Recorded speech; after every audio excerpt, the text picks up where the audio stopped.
pulled himself up 3 times before the elbow. He was playing possum on the 4th time. Well, Savage has been to the mountaintop. He stood on top of that mountain before.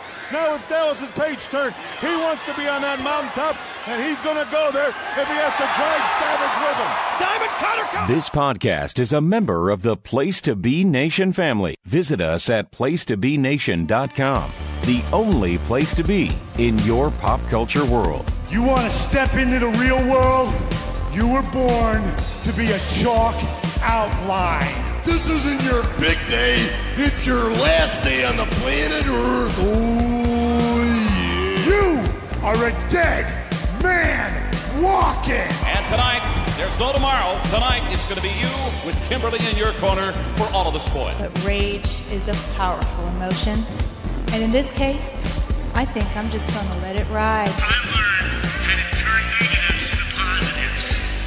Raven, you only turn positives into negatives. There's a man, U.S. heavyweight champion, Diamond Dallas Page. Ladies and gentlemen, DDP all the place. Grab your plunder and open the pay window. It's time for Survey Says. The sun might be setting on the summer of Survey Says, but we are committed to sending it out with a bang. Welcome, Place to Be Nation, to the festivities where we are all jacked up here at the Jersey Shore. Now, this episode, I should mention, happens to coincide with our 2nd anniversary as a podcast. You could say it's all been leading here. Arguably the reason Survey Says exists in the first place. We're celebrating our anniversary, sending out the summer, giving praise to our subject. At long last, we are covering the People's Champion, Diamond Dallas Page. Now, I should mention, I am, of course, Timothy Scum Capel, here with my broadcast partner, Andy Scum Savage Helene. And we could not do this without a critically important guest, and that is the co-host of the NBA Team podcast. He is a, as I like to say, jack of all trades, master of some, and a diamond in the rough, reuniting Survey Says Triad, Mr. Andrew Riche. Privileged to have you back, Andrew. How are you doing? Oh, I am glad to be back. The only reason I did this was so I could say I am a two-time Survey Says guest member. The two-time tag team champions are the greatest trifecta ever. Oh, yeah. Getting the catchphrases in early. Yes. Before there was 5, I'm sorry, Booker T, but there was 2. Literally, right. Like 2 comes before 5. Yeah, and there was 3, but we'll be getting to that. Yes. Andy, how are you, sir? I am jacked in Jacksonville. I'm jacked to be in Jacksonville! Jacked in Jacksonville. We're at Jacksonville and we're at the Jersey Shore. How about that? What a hell of a party. All right, so we're talking Diamond Dallas Page, and what I thought would be good to start us off is, you know, we've probably gone through our wrestling origin stories a time or two. Andrew, you've been on the show, so we can mark that off the list. So that's pretty convenient. Slamboree 96. When right. When Jimmy Hart is put on the table, watch out for the little kid. That's me. You lost your mind? Yes. You got the touch? Because Luger, like I said in the last show, Lex Luger was handcuffed to Jimmy Hart, and he draped Hart over the table because the Giant was going to chokeslam Sting through it to stop him. And I was trying to get Luger to give me a high five, but Luger was totally stiffed me. And I was so I started trying to grab Jimmy Hart's jacket. That's and right. Then a security man moved me out of the way and said, "Get away from him, don't touch him." You know. Sent you flying. Yes. I'm there and then I'm not. If you watch the shot, my hand is there and then it's just gone. Like the leftovers. It just disappeared. Oh, I love that reference I just marked out. We're getting We're getting all my faves in here on this. Yeah, that's the only time you'll ever hear a leftovers name drop on a wrestling podcast. Yes, or possibly any Place to Be Nation podcast. Well, when y'all do your next comics one, the guy who creates that show is doing Watchmen on HBO, so he's got a lot of fanfare going his way. Well, it will pale in comparison to Place to Be Nation Comics Theater Watchmen, as we know. But we're getting off already. So let's just talk a little bit about our first impressions of Diamond Dallas Page. So Andrew, you talk about coming in at kind of that 96 as your first live event. DDP was around then, which we will certainly cover in our journey here. But do you remember the first time you saw him and what your reaction? Did you like the guy? Did he make much of an impression? Well, my first show that I ever saw as a wrestling fan was WrestleMania 6. So in actuality, without me even knowing it, I saw the first show I ever saw as for pro wrestling. I saw Diamond Dallas Page, and because he was an extra driving was it a Cadillac or a convertible? It was the Cadillac, the pink. It was a Cadillac, so that for Rhythm and Blues, when they were going to debut their new song, I think "Hunka Hunka Hunky Love." Was that it? Yeah.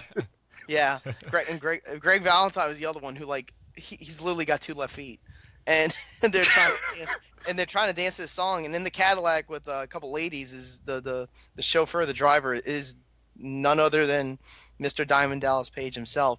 When it comes to WCW, the first memory I had of him was really when he had his most featured matches in terms of an individual feud, which also coincided when Kimberly debuted as his valet, and that was when he was wrestling Johnny B. Bad.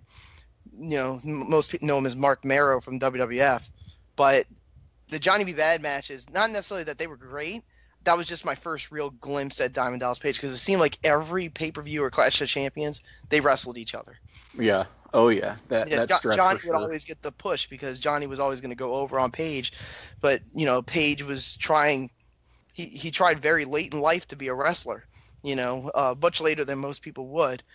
But that's my first memory. When I first saw him in terms of his performance, he tried all those different types of gimmicks before he really landed on what made him successful. Right. So, he had the cigar, and he had the kind of the tank top look, like he had the singlets, and that was pretty much my first memory. But the one thing I do remember is that he was really tall. The first thing I always noticed about Dallas was that he was a really tall wrestler. Mm-hmm. Mm-hmm. How about you, Andy? Where does DDP come in with your WCW wrestling fandom? He really didn't stand out to me a whole lot until the Macho Man feud, because I ordered that one Spring Stampede show, and I guess I really wasn't too invested into what he was doing until I saw that match. Yeah, I'm pretty similar in that regard. I didn't even start watching WCW regularly until the end of '97, so the first time I would have ever seen Diamond Dallas Page was Starrcade '97. Didn't make a huge impression on me there, even though he did win the U.S. title. But once he got involved in that Raven feud with the Flock and Chris Benoit, that's when that's when I really lit up and started taking notice of him more, because that was the first wrestling feud in WCW that I got invested in. So I was hooked really from there. And I don't know, it's kind of props to Raven and his stable for the heel work they were doing. I don't know that I would have gotten as into DDP had I not had them as my gateway. So fun stuff all around. Yeah, because even though, like I said, I kind of took notice of him more in '97 because of the Savage feud. It really wasn't until that Raven feud where I would call myself a fan. And then the one time I went to a Live Thunder, I actually made a sign, and it had DDP, and it had I drew the big diamond and wrote "bang" on it. I was too far away to be on TV. What a mark. Yeah. I never did any signs at any of the live shows that I went to. I don't know I was never one to have any visual artistic talent in the first place. And if you did it in the late '90s, I promise you, everybody and their grandmother had a sign, so it's almost impossible to see it. Yeah. The only one I ever remember bringing was a very small Bret Hart sign to a Nitro in the Superdome. It said, "I believe in Bret." It was literally like 2 months after the screw job. Like, it was leading into Sold Out '97, which was his first like actual match with WCW, and I brought a sign for Bret Hart. Didn't make air.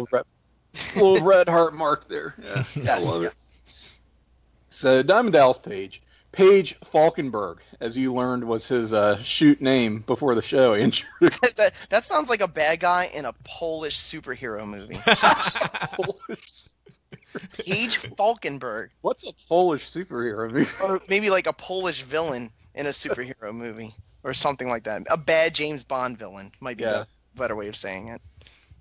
Oh my god! One of those like direct-to-video rip-offs of a actual superhero franchise. I love it. Great last name. So, and I also love that you didn't know that until we started the show. I did not know his real name. I just imagined his last name was Page. It's fantastic. Well, they called Kimberly Page, so you'd think. Yeah. Well, did you think he had a different first name then? Or he just went by Dallas? I thought he just had his first. It was like Ferdinand Page or something. Something really random. And then when I looked up on Wikipedia right before we were getting started, it blew me away. Page Joseph Falkenberg. Yes. Ferdinand Dallas Page. Ferdinand Dallas Page. FDP. Yes. So Ferdinand Dallas Page, he got his start with the AWA managing Bad Company in 1988. Bad Company, of course, being Paul Diamond and Pat Tanaka. Might be better known to folks as the good or better version of the Orient Express and the WWF. Fun stuff. And at the same time, Page was managing a nightclub in Fort Myers, Florida called Norma Jean's. He had the pink Cadillac parked out in front. Yeah, I bet that was a fun place to party in the late 80s. Yeah, have you guys watched the DDP documentary from WWE? No. Is it on the network? I don't know if it's on the network, but back in the spring I bought it and I watched it. And yeah, you talking about his car out there, that's how they contacted him to do the WrestleMania. That's kind of awesome. I mean, it is a very iconic and very arresting visual that pink Cadillac strikes.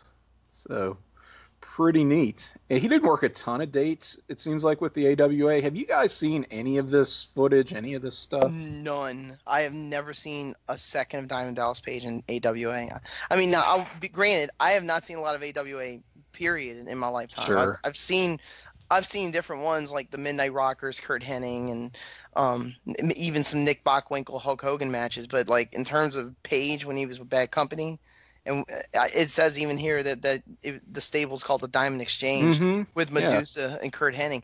I have zero memory of that. Kind of would like to see some of that. Maybe that'll hit the network. I do remember Colonel De Beers, because Colonel De Beers was one of those people that was like an AWA mainstay. Right. You know, like he was there. He was like all over their shows, like on ESPN. So if you ever watch one of those ESPN AWA episodes or the ones on the network, I'm pretty sure Colonel De Beers is on it.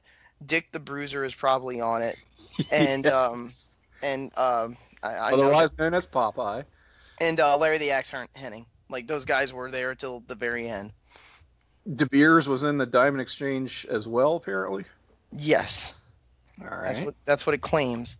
You guys need to see that documentary thing, because you just kind of reminded me that there's an extra on there where it's like he's doing a tryout video where it's just him. I think he's making everything up on the fly, but he's cutting promos like in the studio, and he's like introducing all the members of his Diamond Exchange, and he's doing what he's doing like in WCW, like the sleazy, almost like car salesman type like hype job. But then he brings out some midget, and I guess the midget's like on a collar or on a leash, and some I think some women are leading him around or something, but it was just God. really bizarre. But he's like, I don't know, it's like funny because he's introducing all these wrestlers, and I think he's just making it up off the top of his head. That sounds pretty awesome. I do want to see that. I wanted to get audio of it, but I can't get it off of Blu-ray. I should have got the DVD. A lot of, I mean, he was the Godfather before the Godfather was the Godfather. Yeah, you're kind of right. I never thought about it. He had a girl on his side basically everywhere he went until he found Kimberly. Maybe he had him on the side while he was with Kimberly. Not trying to besmirch him, but he does have grown children, daughters that we saw at the his Hall of Fame induction, which I never knew he had any children whatsoever. No, I agree. That took me completely. It was like, holy shit. So, in any case, in 1989, he was also doing commentary with, of all people, Gordon Solie for Florida Championship Wrestling. This over like about a 2-year period. Now, I have heard some of his commentary with Gordon, and it's about as weird as you'd expect. I don't know. He was doing that Michael P.S. Hayes thing a little bit before he would actually become associated with Michael Hayes. And it's just, I don't know. He's doing color. He's on color, of course, but him and Gordon is just, if you thought that Jesse Ventura and Jim Ross were a Styles Clash in WCW, check out some of this FCW footage. Is it worse than Gorilla Monsoon and Johnny Polo? Hey, I kind of like those guys. Oh yeah, I like the dynamic. Like Jim Ross and Paul Heyman did not seem to get along like on screen, but I bet they were having a ton of fun, like jabbing at each other all the time. Yeah.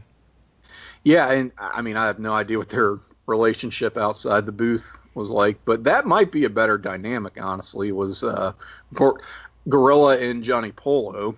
Not as entertaining, certainly, but that might be the better comparison to hold up. But there's some of this stuff on YouTube, at least there was as of a few months ago when I got curious. So, yeah, have a look-see. As you mentioned, Andrew, in 1990, he chauffeurs Rhythm and Blues to the ring, WrestleMania 6 in his pink Cadillac. He did have a tryout, apparently, with the WWF at this time that didn't really go anywhere. And his other gigs in Florida were drying up. Of course, AWA, dying days. So kind of adrift now, but he's friends with Dusty Rhodes. Dusty Rhodes is the booker for WCW. Brings in Page in 1991. So he has his WCW debut at Super Brawl 1, is brought out as the new mouthpiece for the Freebirds. Andy, you and I covered that show when we did our Super Brawl retrospective. Oh, yeah, one of my favorites. That show is just off the wall. Talk about throwing everything at the wall to see what sticks. Most of it does fall off the wall. But Page would stick around.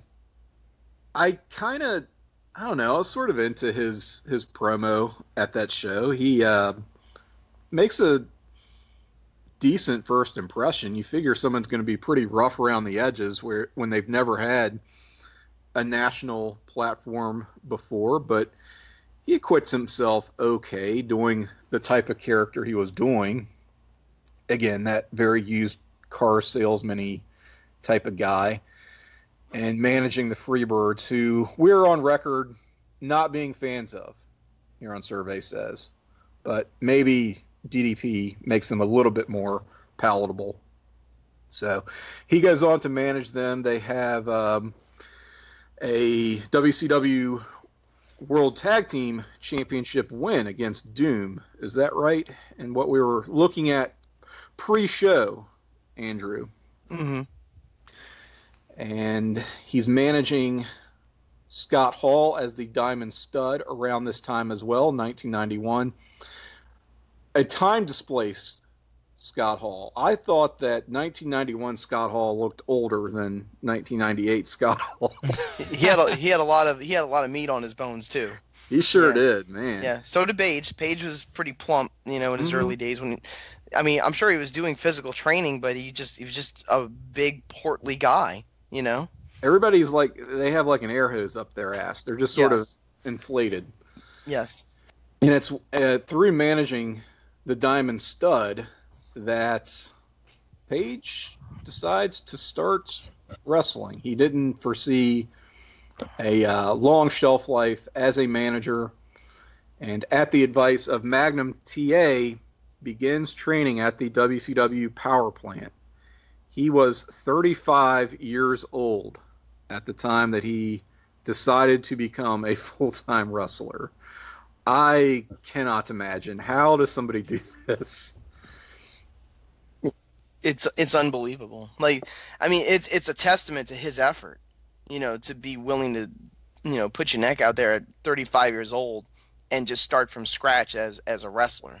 You almost have to leave everything behind. I know he still managed Kevin Nash when he was Vinny Vegas later on, and had some good connections, had some good. The one thing that it did benefit for him because of his advanced days is that because he worked in the AWA, because he worked in Florida, because he had been friends with a lot of the WCW quote-unquote mid-card acts that wound up being successful later in the 90s, that kind of helped him build that rapport so that as he improved, he was more likely the boys were more willing to work with him and give him some wins. Yeah, that definitely tracks in my head too. And I have to figure he's somebody that to that point in his life and at that age, figure he doesn't have to do this. He's here because he wants to be here, because he can't see himself doing something else and being happy. I mean, I don't know what happened with the nightclub, Norma Jeans or whatever, but seems like that was a relatively successful business venture.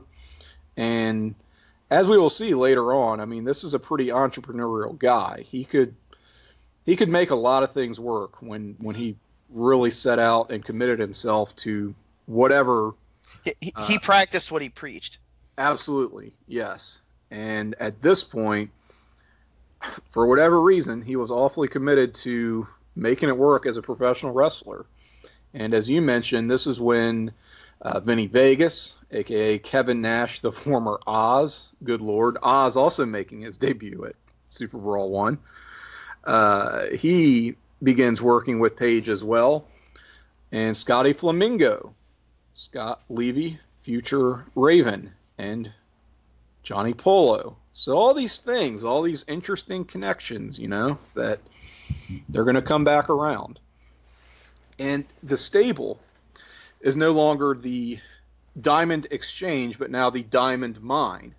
So you've got DDP, you've got the Diamond Stud, kind of loose affiliations with these other dudes. As you said, Andrew, tagging with Kevin Nash, Vinny Vegas as the Vegas Connection, just all over the place, really.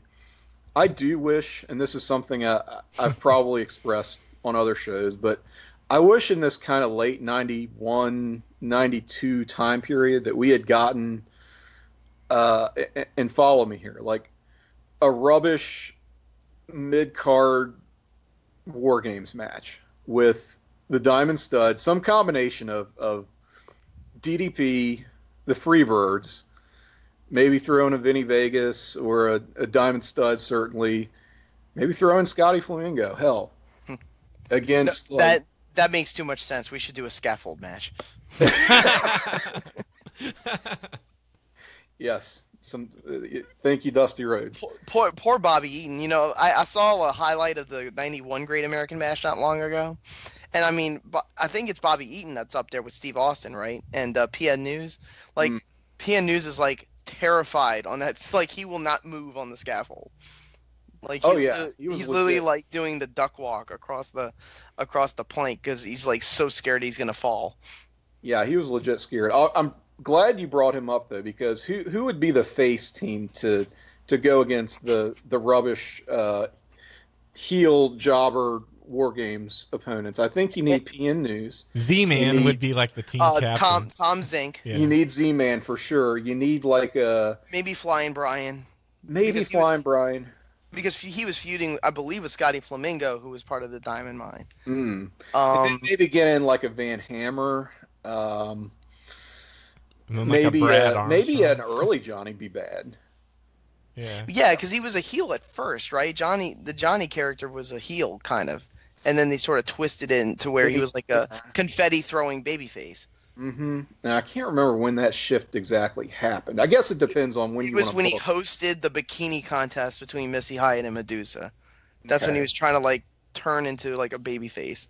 And Jesse hated Johnny B. Bad. Right. He couldn't wait to just shit all over him every time he had a chance. And he was admittedly quite awful back then. Yes. So, although he has the boxing match in late '92 at that November Clash. Oh, I like that one. yeah, with Scotty Flamingo, and DDP is in Scotty's corner for that boxing match. Is that the same Clash where Sting and Rude went to a time limit draw in the King of Cable tournament? Yes, I remember that one very, very well.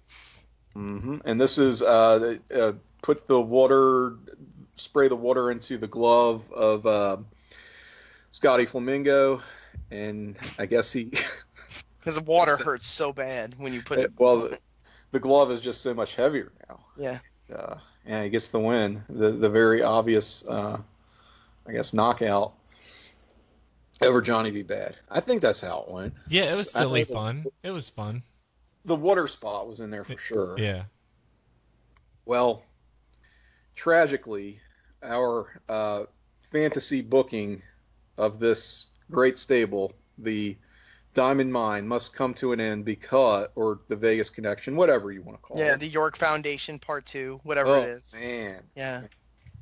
Gosh, now I'm thinking of what the York Foundation name of DDP would be. Dallas Page, which is now his real legal name. Yeah. Ferdinand Dallas. Ferdinand Dallas Page. Yeah. Now we have two made-up characters with the first name Ferdinand. One is John Cena, and the other is Diamond Dallas Page.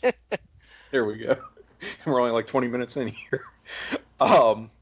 Tragically, this would all come to an end because DDP suffers a rotator cuff tear, and he is out for basically the entirety of 1993. I've heard that he left of his own volition because he was hurt and wanted to take time away to work on his character, come back. I've also heard he was just fired. This would have been the Bill Hwatt era. He's doing all that cost cutting. Figure he might want to get rid of some dead weight. I don't know. Whatever the case may be, he is gone for 1993. Spends this time with Jake Roberts, who he considers a mentor and trainer, improving his overall ring psychology and persona, learning more about, what it is to be a professional wrestler, those important intangibles, as they say. And Jake Roberts, a favorite of mine as well. So this story just becomes even more dear to my heart, just hearing some of the anecdotes about from those two. I think, was this the same time that Jake was living with him and the snake got loose in his house? That's one of the famous stories, that Kimberly and them were at Jake's house, and the snake was in the bathroom, I think. Yeah, it was in the tub. Yeah. It might have been the cobra at the time. I don't know. In any case, it was Jake just had no idea where that snake was, did he? Like, how many of these things you've heard in interviews where it's like, yeah, the snake got loose on the tarmac at the airport, and yeah, the snake got through the barricade, and I didn't grab it until for a guy who's like Jake the Snake Roberts, he had a lot of trouble handling like Damien and Lucifer. I guess this shit just got old, and he was not certainly the most qualified person to be working with live animals. So he told a story on Ride Along recently where it's him and Jim Duggan on the road, and the snake was in the back seat, got loose, got out of the bag, and was like coiled around the gas and the brake pedal, and like they had a hard time actually stopping the car because the snake was so jammed up in the Oh, shit. Oh my God. Yeah, so like I had to pull off and get the snake in order. But anyway, we'll do a Jake Robertson WCW podcast where we'll talk for 15 minutes about his WCW career and then 2 hours about just Jake road stories. But we're talking Diamond Dallas Page, and after that 1-year hiatus, he came back to WCW in 1994, this time with Kimberly in tow as the Diamond Doll. He's added a bodyguard to his ensemble, that being Max Muscle. And this goes back to what you were saying, Andrew, how he's pulling out every gimmick, every trick in the book to try to get himself over. The hot chick, interfering bodyguard, all these gaudy outfits and bling, chomping on cigars. And was any of it really working? I mean, I've watched some 94 DDP, and it's just kind of, he's more caricature than he is character. Yeah. The only thing he retained from any of that early version when he did that was probably that swagger walk that he used to have, where he would like kind of shimmy his shoulders as he walked. Mm-hmm. That was like kind of like that confident sort of entrance. Outside of that, in terms of the wardrobe, it was like literally like night and day between that and when he really hit the big time. He is just all over the place. Not doing a ton of pay-per-views, but I don't know, kind of one of those enhancement type guys, and does have a match against, again, Johnny B. Bad. He's going to come up a bit more at Spring Stampede 94. They're not feuding as such, but they have a decent little exhibition match. Now, I guess we talked about that with you, Andrew, because first time you were on Survey Says was covering these pay-per-views of 1994. Yes, Spring Stampede and Slamboree right before Hogan got there, because it's one of our favorites. But you know, in terms of success, like I don't know if it would be considered financially like a really successful show. But yeah, that was literally the first match of, like, it was like the opening match for Spring Stampede. It was Diamond Dallas Page, and that was when Johnny was getting good, not totally there yet, but his 1994 was like his breakout year, and I think he, is going to be the one who's carrying that match, since as a wrestler, DDP is not there yet. I do think he puts it together sooner than maybe other people look at that, in terms of him developing the total package, in terms of his ring work, his character, promos. But we're not there in 94. Going into 95, he's doing arm wrestling challenges. A lot of shit with Dave / Evad Sullivan. Oh no. Yeah, this is like, you figure this guy, if he can get through this, then maybe there's something to him. But it almost feels like a, I don't know, trial by fire, or just a weed out process of, you're going to eat shit for a while. And if you can do this, then you can do anything. Before they did like a kayfabe hiatus for him, he was all over WCW Saturday Night, because Nitro had just started late in 95, and he would be on Nitro to my knowledge, but it wasn't normal. But on Worldwide and on I guess Main Event too. I can't remember what purpose Main Event served once Nitro started, but on WCW Saturday Night, he was on there every single week. It's crazy. I've watched not these entire shows, just because I've never really had access to them, but there's like a DDP compilation that I won't say how. It doesn't matter, of course, but in any case, I've watched some of this early WCW or mid-90s WCW DDP stuff before he took off, and it's insane to me how much screen time he actually got. But as you said, it's all on Saturday Night, which he kind of took over in a way. This feud with Sullivan, so they had the arm wrestling challenge at Great American Bash, right? They have a real match at, I believe it was Bash at the Beach or Slamboree. In any case, we don't need to see that because what we're getting to is his first singles championship, that being the World Television title, beating the Renegade at Fall Brawl. What a match, guys, right? What's your favorite Renegade match, and why is it this? I've heard that before. My favorite Renegade match was probably anyone that he lost. Well, you're in luck. Yeah, and we finally found one. Renegade was weird because he was obviously a Warrior ripoff, but they were really pushing him fast. Like, was he the one who went over on Steve Austin, or was that or was it Arn Anderson that he got put over on?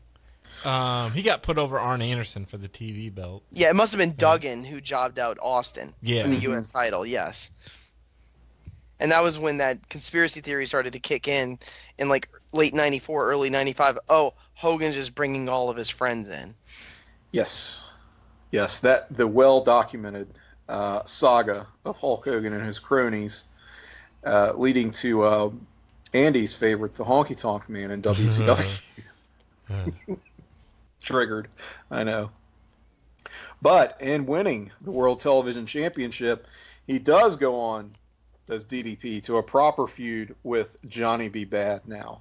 So these are the matches, and this is the feud I think most of us remember when we talk Johnny B. Bad and early DDP interactions. They have a really probably best in terms of work rate match at Halloween Havoc in '95. That show being infamous for many reasons. Bad wins the TV title, and this is interesting to me because throughout their feud, it's like Page losing all the matches, and you think of most dudes when they have a losing streak gimmick like that, or they lose every match in the feud, it does nothing for them, But this is different in that there are stakes for all their matches. So he loses the title at Havoc. They have a rematch at World War III. That's where basically like Kimberly is on the line, and Johnny B. Bad wins the managerial services of Kimberly.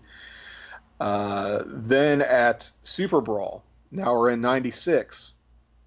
That's where I guess he gets the money, right? So, the mysterious benefactor. Well, we're getting to that. This is where DDP and Kimberly are millionaires. What started out, he won all these arm wrestling tournaments, and I don't know how you make your millions. Yet he lost to Dave Sullivan. Yes, and he lost to Dave Sullivan, of all people. So that's rather suspect, right? Yes. And then they said, like, they kind of retconned it and said that she won the money at bingo. So here again, how much money are we talking? What bingo halls are they frequenting? But and that bingo hall was in Philadelphia, Pennsylvania. I sure hope so. That's the only way that I can that I think I can abide any of this. Well, the thing about Kimberly too is that Kimberly was not like wrestling hot. She was like Stacy Keibler, Tori Wilson, like hot. Yeah, I know what you're saying. Right, there is a distinction, and I guess that's why we've seen her in ventures outside of wrestling, which is good. So he's lost her, he's lost their money, and that. Okay, so there is an interesting little sidebar to this, which is he's continuing to wrestle on Saturday night. Do you all remember he's like, after he's lost his money, he's trying to like pawn off all of his shit. So the bling, even some of his wrestling gear, he's trying to sell, and you'll see like Disco Inferno wrestling on WCW Saturday Night, but in DDP's wrestling boots that apparently he bought from him just to keep this story going. I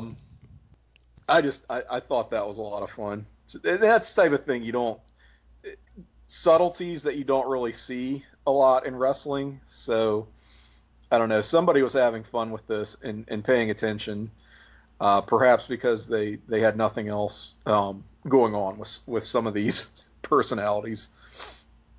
But finally, this culminates not in a match with Johnny B. Bad, because he had split for the WWF. Now it's the Booty Man taking his place at Uncensored. Loser leaves town. And who is the Booty Man exactly? Well, the Booty Man is, of course, Ed Leslie, otherwise known as everyone. I mean, he had so many of them. I mean, he was the Butcher, he was Zodiac, he was the Disciple. I think it was just Ed Leslie. I remember that sort of became the thing in the late 90s where, like Earthquake, he didn't want to be called Avalanche anymore, or the Shark. I'm not a shark. I'm a man. So they called him John Tenta, and then, Big Boss Man's the Boss, Guardian Angel, he became Ray Trailer. And that's exactly what happened with this. It is a pattern. It does follow a pattern, most certainly. And Page loses that loser leaves town match, and we're not going to see him for a little bit. Not until May. He comes back thanks to a mysterious benefactor. Did we ever find out who the benefactor was? No, I think they dropped that because then the NWO thing started, right? Yeah, there wasn't even a retcon. Like, they never revisited it because by the time people were asking themselves that question, he had already slowly become a babyface, and they didn't really feel there was any need to follow up on that storyline, so they just kind of left it alone.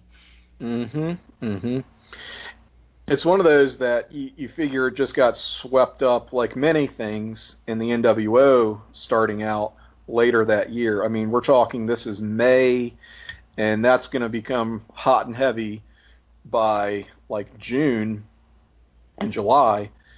So, I mean, it certainly was not going to be a priority to resolve this mystery within the mid-card storytelling.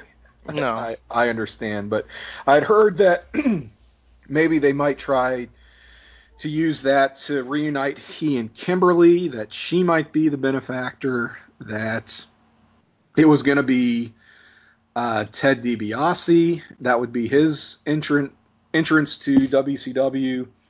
Might have made a degree of sense. I don't know. That would have been a better use of DiBiase than the NWO. Yeah, probably.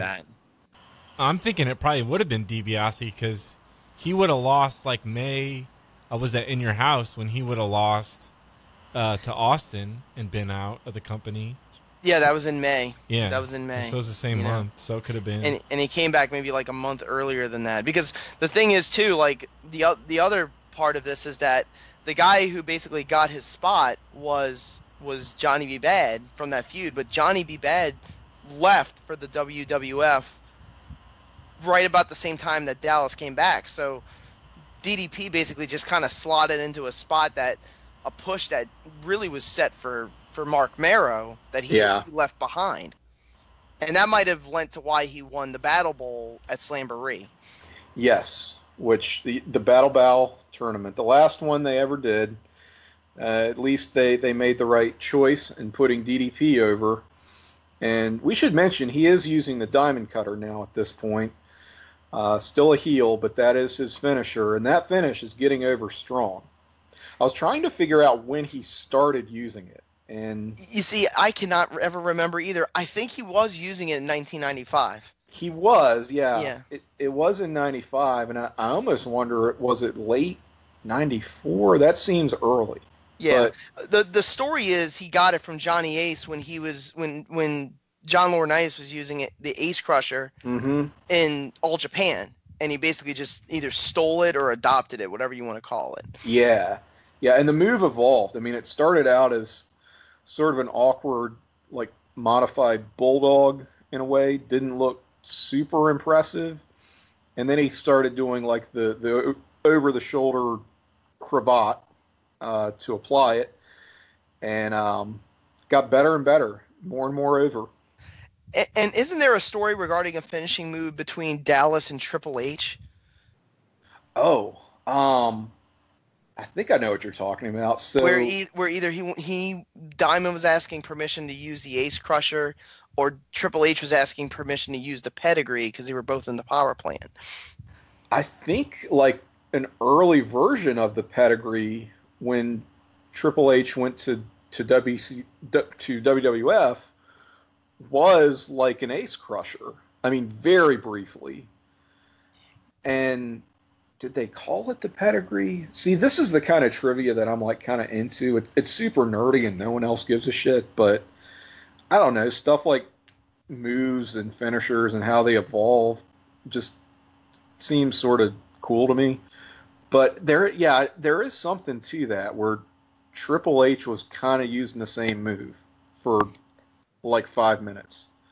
And yeah, maybe they did talk about it amongst themselves. It just shows to his rapport, because he was also traveling buddies with Steve Austin and Mick Foley.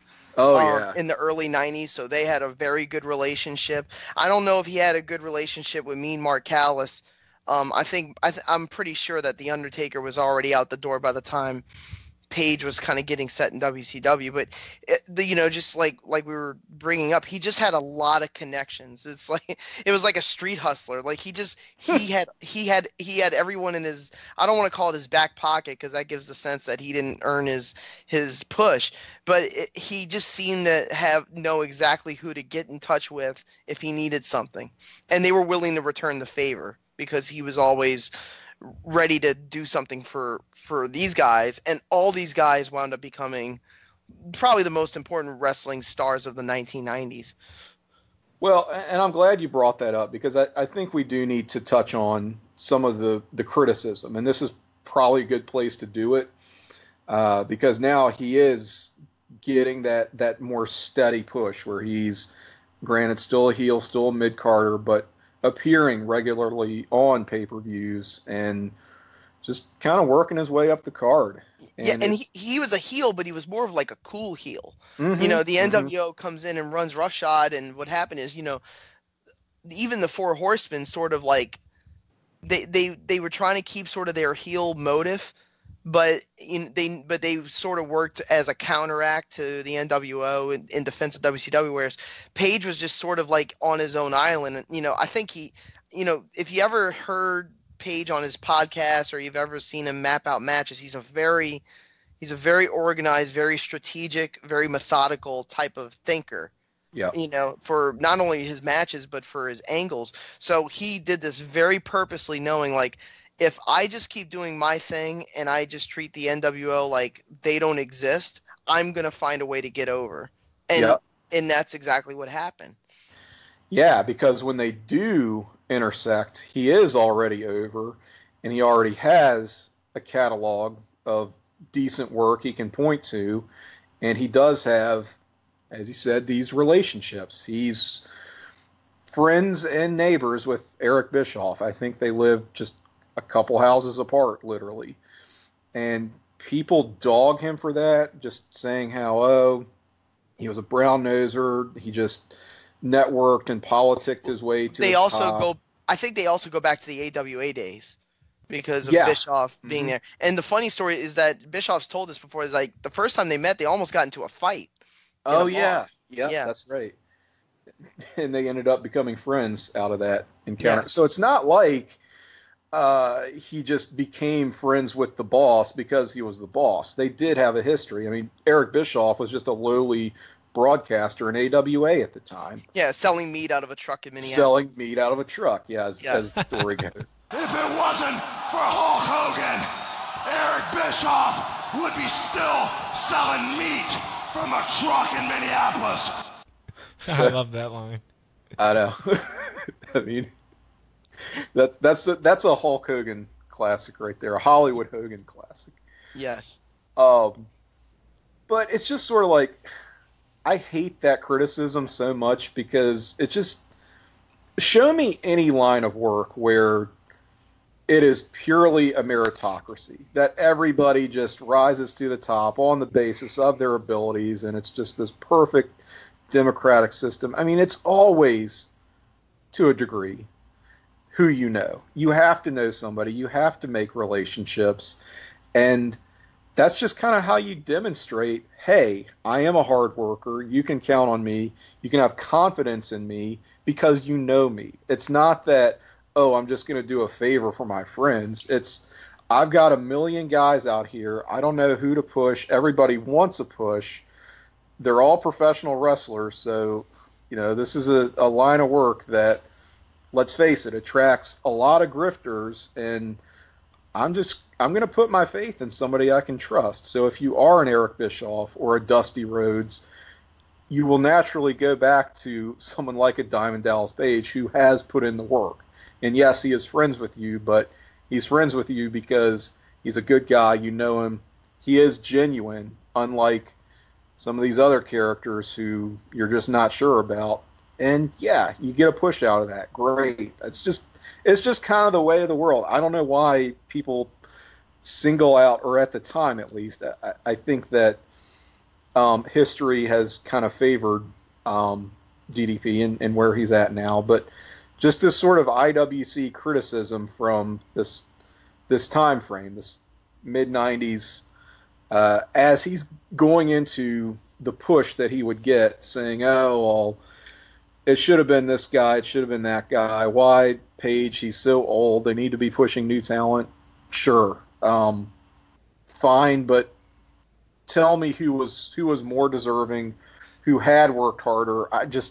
Who else was there? I mean, you could pick a name out of a hat, I guess, but he's good as well. And he wrestled those guys all the time. He wrestled Eddie Guerrero for the U.S. title in one of his, highest profile matches at Starrcade. Yeah. He wrestled Chris Benoit, like you mentioned many times. We'll talk about that later. He wrestled Raven. He wrestled. He had a lengthy feud with even Bret Hart when he came into WCW. Now Bret Hart was a legend, but there were a lot of mid card acts that he worked with on the way up. The other thing about Page is that as the years went along, it wasn't like his talents were eroding because of his age, and that he was getting better. Like when you would watch him and from 1995 and then go to 1996, his matches were just more entertaining. We were also in an age where the finishers and the run-ins and the surprises really became the big draw for crowds. So people would just pop like crazy for the Diamond Cutter. It got over it's just so strange. It's not like the Diamond Cutter just all of a sudden started happening. It was just one of those things that just evolved slowly into a must-see type of thing. I guess a lot of people would compare with the Canadian Destroyer for Petey Williams. When he was at TNA, people don't really care they know Petey Williams is talented, but they want to see the Canadian Destroyer. And that's kind of what happened with DDP. The Diamond Cutter was an end-all, be-all type of move. It was it was like what the Tombstone is in America. When it hits you, you're done. So people really enjoyed that. It's kind of one of those 4-quadrant finishers, if you will. And now I've obligated myself to coming up with 4 quadrants. That's a good way of putting it. Yeah. But it looks good. You can pop it off from any position. There's no limitations in terms of, oh, this guy's too big, so I can't do the move. It looks devastating. It looks devastating. Yeah, it looks convincing. That's the thing that Randy Orton's been doing.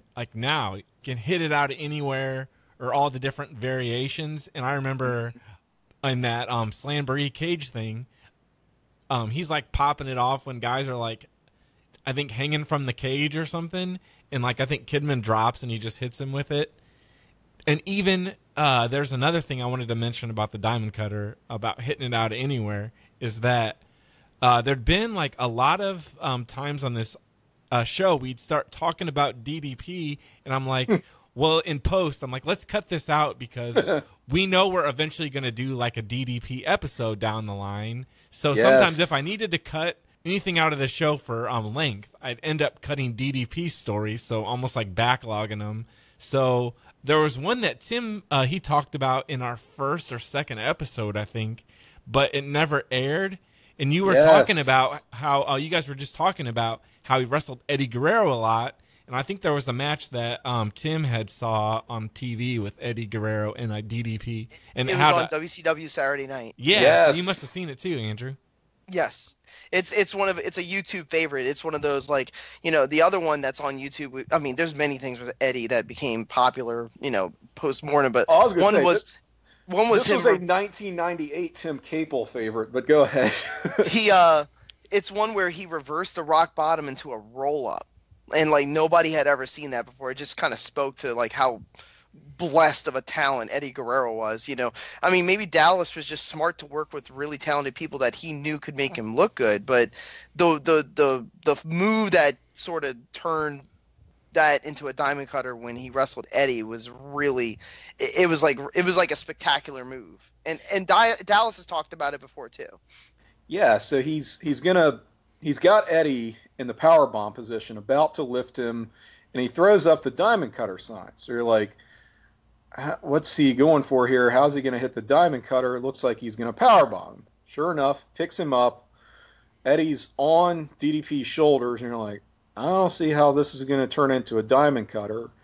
But he flips Eddie, and I can't even really describe how this works because he has to flip him sort of to the side and catches him on the way down in one smooth motion into the diamond cutter. Now, Paige has talked about how Eddie did like 90% of the work here, that they had a conversation before the match. Finish is going to be the diamond cutter, and Eddie says, hey, why don't you hit it on me out of a power bomb position? And DDP's like, that's impossible. I don't even know how that would work.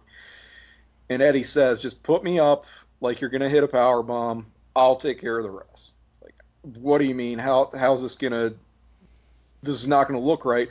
To your point, Andrew, DDP is one of these guys, wants everything methodically planned out in advance, mapped out, rehearsed, go over every spot. And Eddie's saying, no, do like you're going to hit a power bomb. I'll take care of it. So, and it looks spectacular. Could not have gone better. One of those moments where after he hits it, he kind of marks out for himself, which always makes me mark out too. And Randy Orton does the same thing. Like, I'm thinking back to that, the first really spectacular one, which was Evan Bourne. Yeah. From the shooting star press, as he's coming down, Orton pops up and catches him in the RKO, and he flips out again, just going crazy. Can't believe he hit the move. No one else can believe he hit the move. So just one of those moments that, in a way, I guess it can take you out of the match, but who really cares because it's so cool. And this is what we watch wrestling for. Just perfect. And yeah, that was in like 98.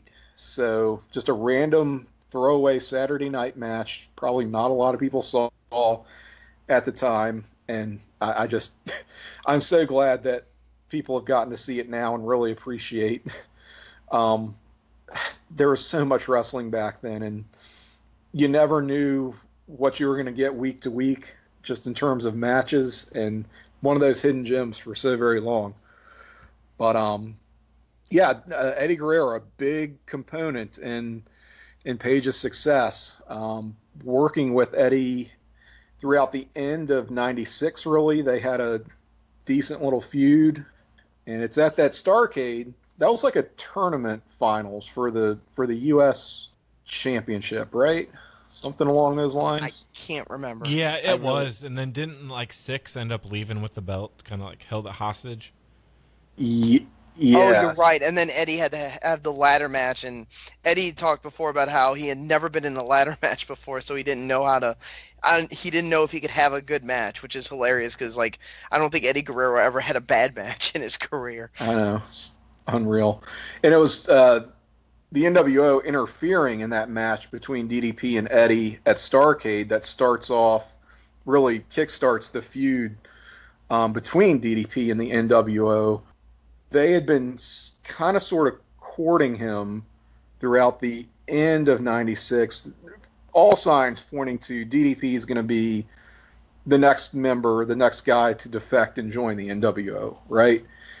It is at that Nitro. It was in the Superdome, right, Andrew? Yes, I was there. In New Orleans. So you saw this. This was the lead up to Sold Out. And they give him the shirt. And, you know, it's just I will say this. This was the first time ever that, you know, because the NWO before Starrcade, I don't think had lost a match. Like, everybody was heavily protected. The NWO was basically just, like, literally running. I know it's used a lot when they talk about the vernacular of, like, WCW storylines, but, like, NWO was literally dominating WCW, like, in every segment. So the Outsiders come out after he wins against some jobber, and they give him the NWO shirt, and he's celebrating, and when Kevin Nash's back is turned, when he's got his hands up, he gives Scott Hall the diamond cutter. Place explodes. Nash charges him. He drops the top rope down so that Nash spills over, and you know, it's the first time that someone had actually turned away the NWO. Yeah. You know, so some people would say Jeff Jarrett, but that I find that hard to believe. Remember when Jeff Jarrett he said, like, I was offered the NWO, but I don't want to take the easy way out or something. That was yeah. Oh, but no, it was Page was like the one that they were like heavily recruiting, and he said no, I'd rather fight against you. Yeah. Yes. He completes his face turn. That was just the shock heard around the world. When he hits that diamond cutter on Hall, like, that pop is just off the charts. No one had laid out the NWO like that. Sting had not turned yet. Sting was still, like, literally hovering in the middle, so nobody really knew. This was the first time that somebody really, like, got the leg up on not just the New World Order, but, you know, Scott Hall and Kevin Nash. You know. Yeah, no one got over on them, and for this, of all people who, you know, people are kind of wanting to see him as a proper babyface. You know, he's in that very tweener type of role. He's got the super hot finish now. Everybody knows what the diamond cutter is and goes up for it. And it's like, shit, here we go. Another guy going to join the NWO or get his ass kicked by him. And it's anything but. It's this dude that is on a slow burn acceleration here.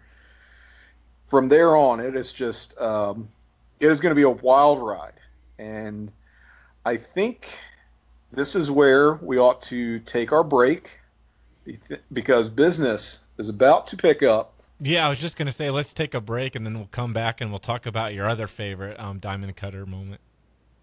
Yes, my other favorite diamond cutter moment coming up. So, break time here at the Diamond Mine. Take a load off. You know, relax, refresh with a Dr. Slice. Join us right back here. We got some bills to pay, and we will be back. Self-high five.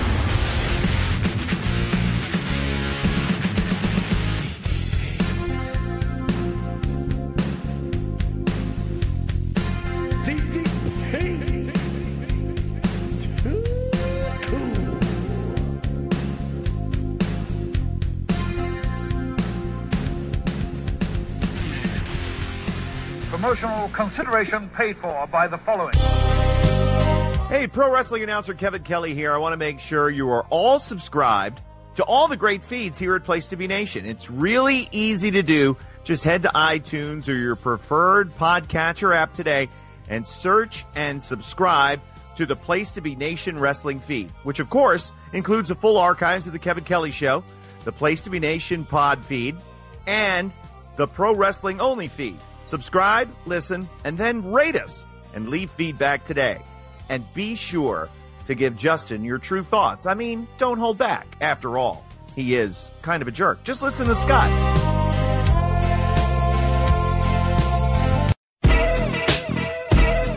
Place to Be Nation's JT Rosero and Chad Campbell here. We want to let you know that we have a ton of great podcasts available to you on iTunes, Stitcher, Google Play, and PlaceToBeNation.com. We offer them to you on two great feeds. On the Place to Be Nation wrestling feed, we bring you the Mothership, the Place to Be podcast, along with Main Event, Survey Says, the Monday Night Wars, and our monthly pay-per-view reaction show, as well as Jeff Learns Wrestling.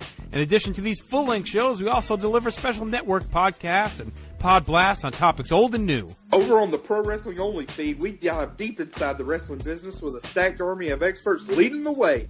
The feed features potpourri shows such as This Week in Wrestling, Greetings from Allentown, Match of the Week podcast, and the Military Industrial Suplex.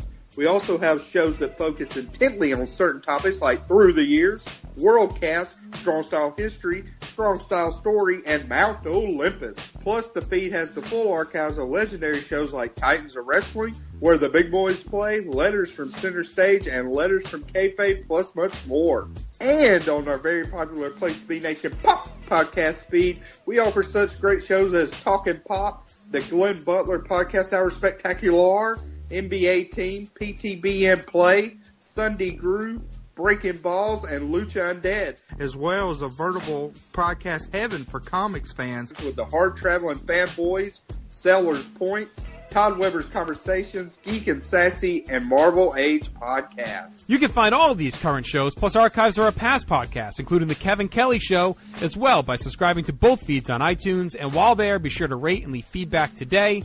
All these shows, plus others, available at PlayStation.com, where we cover pro wrestling, sports, movies, comics, plus in-depth stretch projects, and more. Be sure to support our site by using PlayStation.com/Amazon when doing your online shopping, and download our free PTB Vintage Vault Refresh ebooks via the links on our site. We also want to thank our friends at Boneheads Wing Bar in West Warwick, Rhode Island, and Fall River, Massachusetts, and thehistoryofwrestling.com. Be sure to follow us on Facebook, Twitter, Instagram, and Tumblr as well. PlayStation.com, the only place to be in your pop culture world.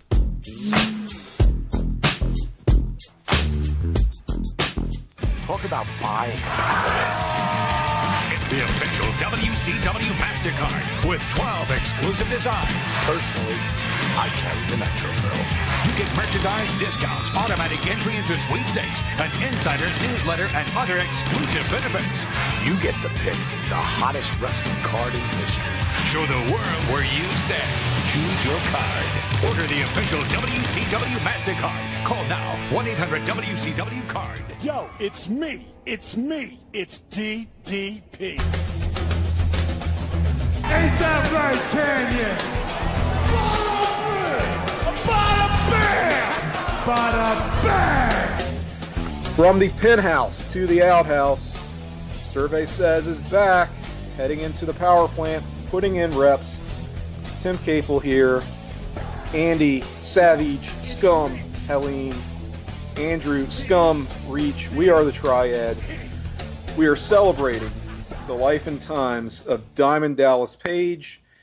And before we get back to business here, we have some administrative matters at hand. That, of course, being our Survey Says Fan of the Month Club.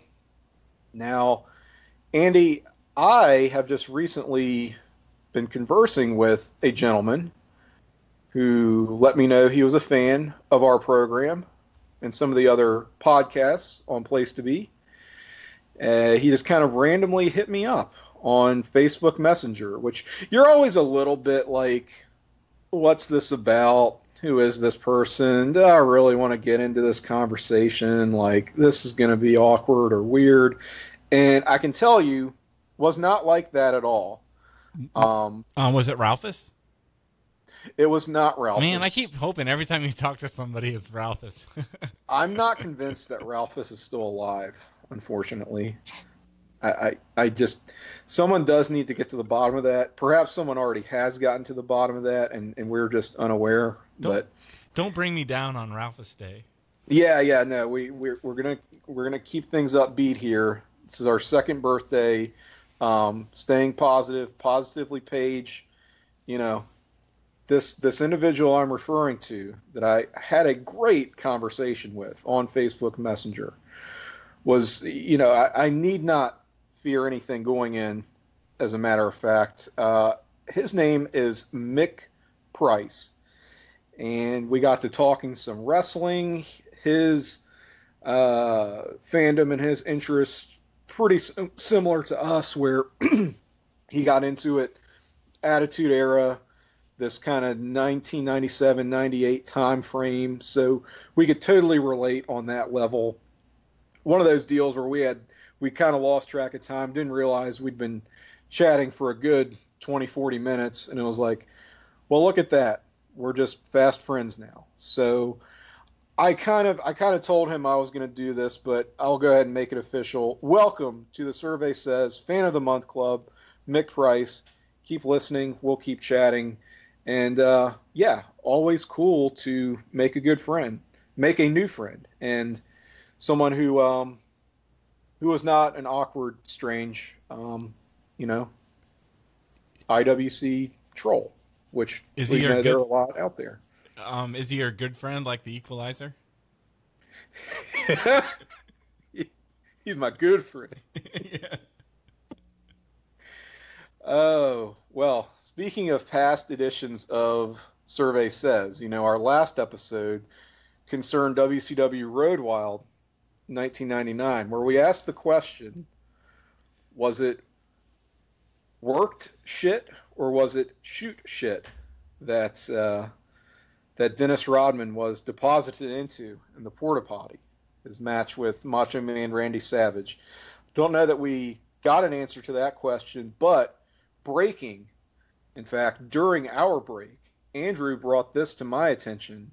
On Eric Bischoff's podcast, 83 Weeks, they have covered this time frame, this August 1999 time period, which includes Road Wild 1999, this being Bischoff's exit from the company, his last month with WCW before he was sent packing. Of course, he would come back. I have not listened to the episode, but I am so glad Andrew pointed it out, and I thought I would steer folks in that direction. Perhaps we will get an answer to that question. We're going to stay on the case and see what comes of that. But I do encourage you to check it out, unless it is bad, and I will deny that I ever brought it up. So, with that said, let's get back to business here, talking DDP. From here on out, we are flying high. This is all going to be like hot moments, big, juicy stuff from the career of Diamond Dallas Page.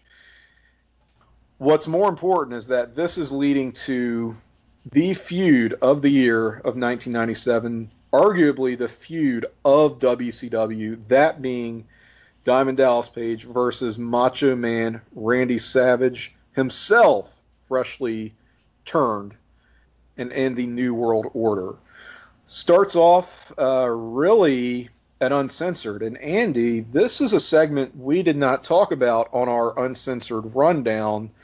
There was a segment, an interview with DDP and Savage, where Savage basically reveals that Kimberly posed for Playboy.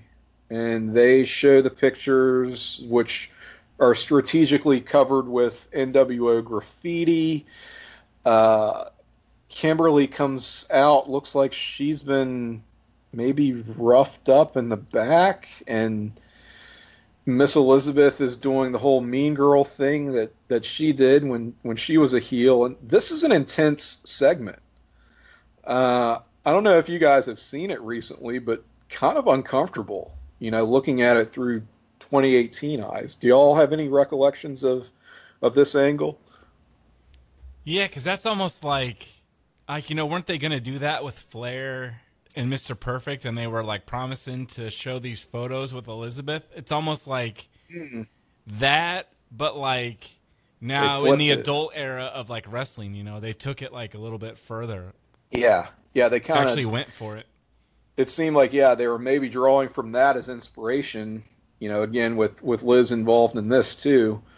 And I mean, it's the type of thing that if they did it today, number one, they wouldn't do it like this at all. But if Kimberly was involved, Miss Elizabeth was involved, you figure they'd do like a mixed tag match at some point, right? Yeah. And even back then, I think folks were expecting that to happen, but it never does. Paige gets ambushed by Savage at that show, knocked out. There's a great little moment where Savage, he's like saying what he's about to do, and the camera's picking everything up, and he has him about to lift Paige into the air. I'm gonna give him a pile driver, which he doesn't.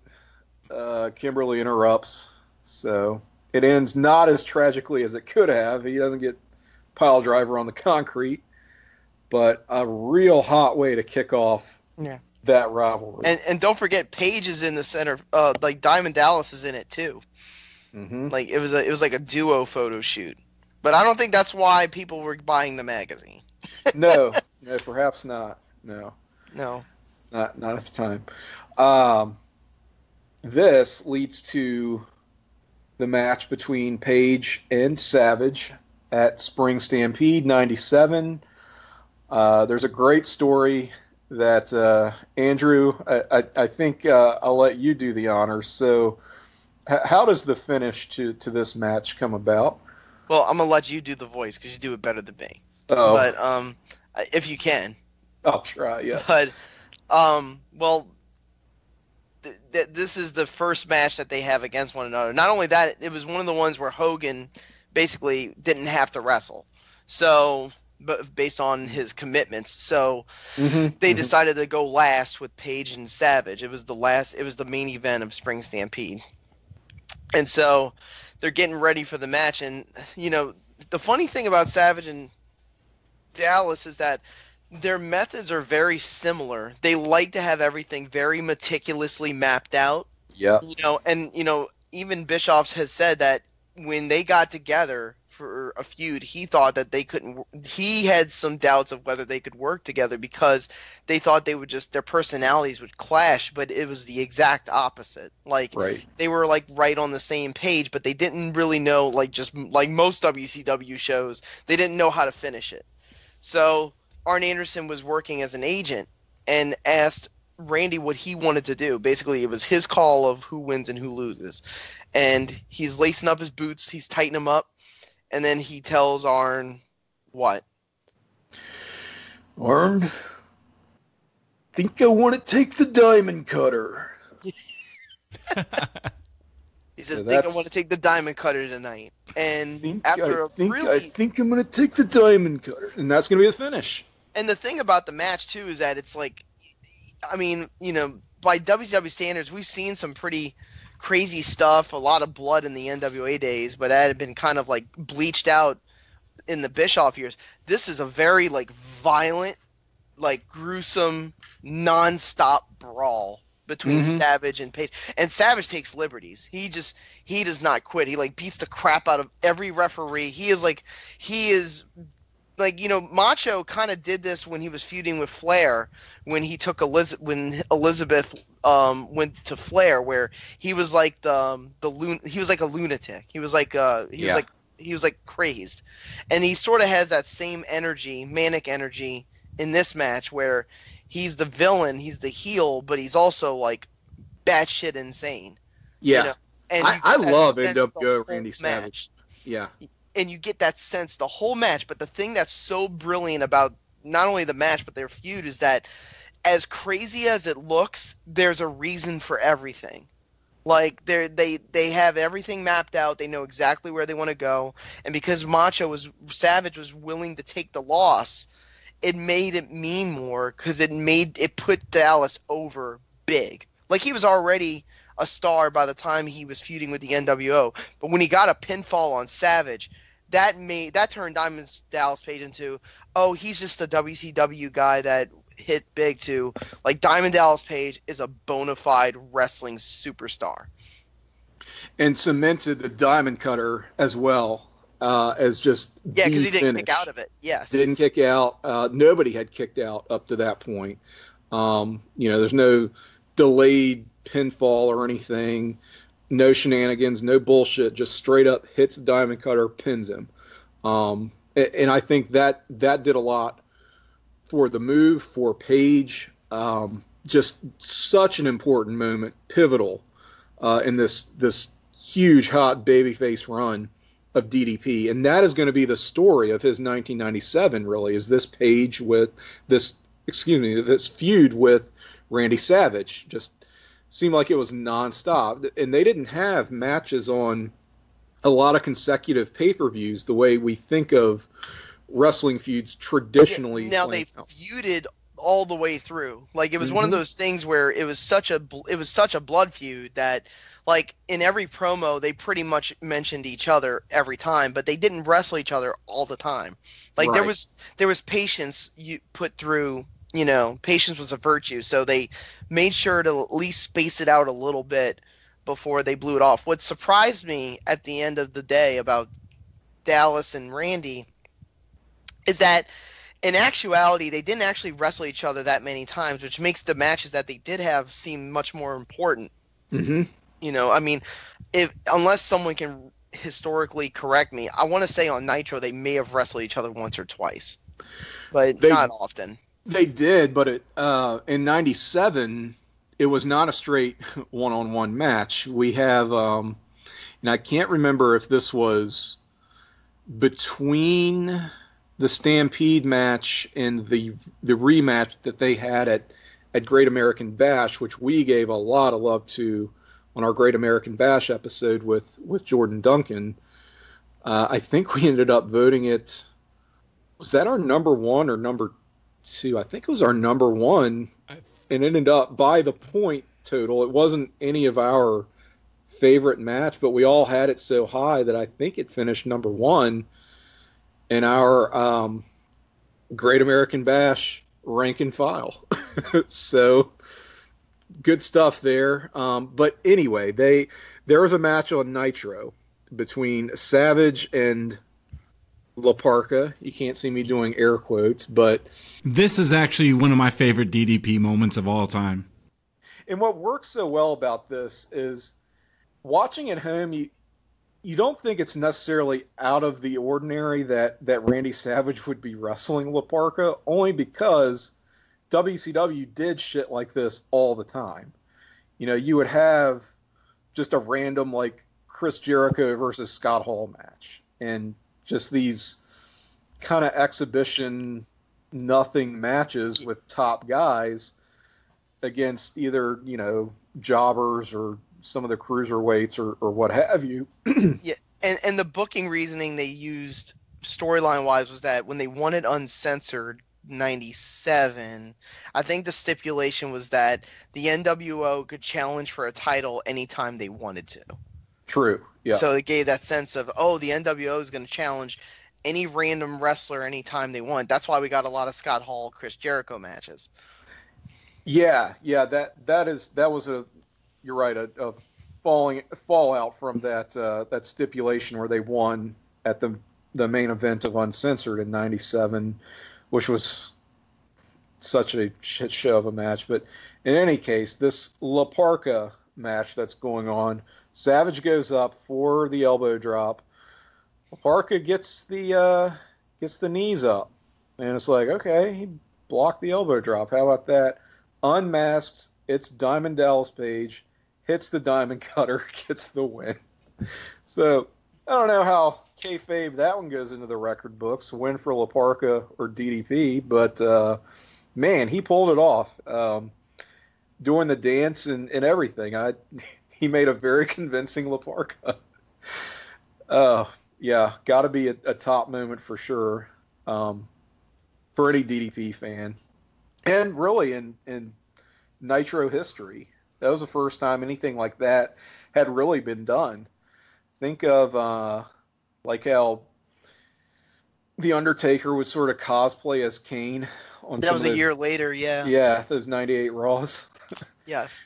So anyway, we get the rematch at Great American Bash, which we've kind of already talked about on Survey Says. Great match, yeah. Great match. And this, to me, is like the weakest in their series.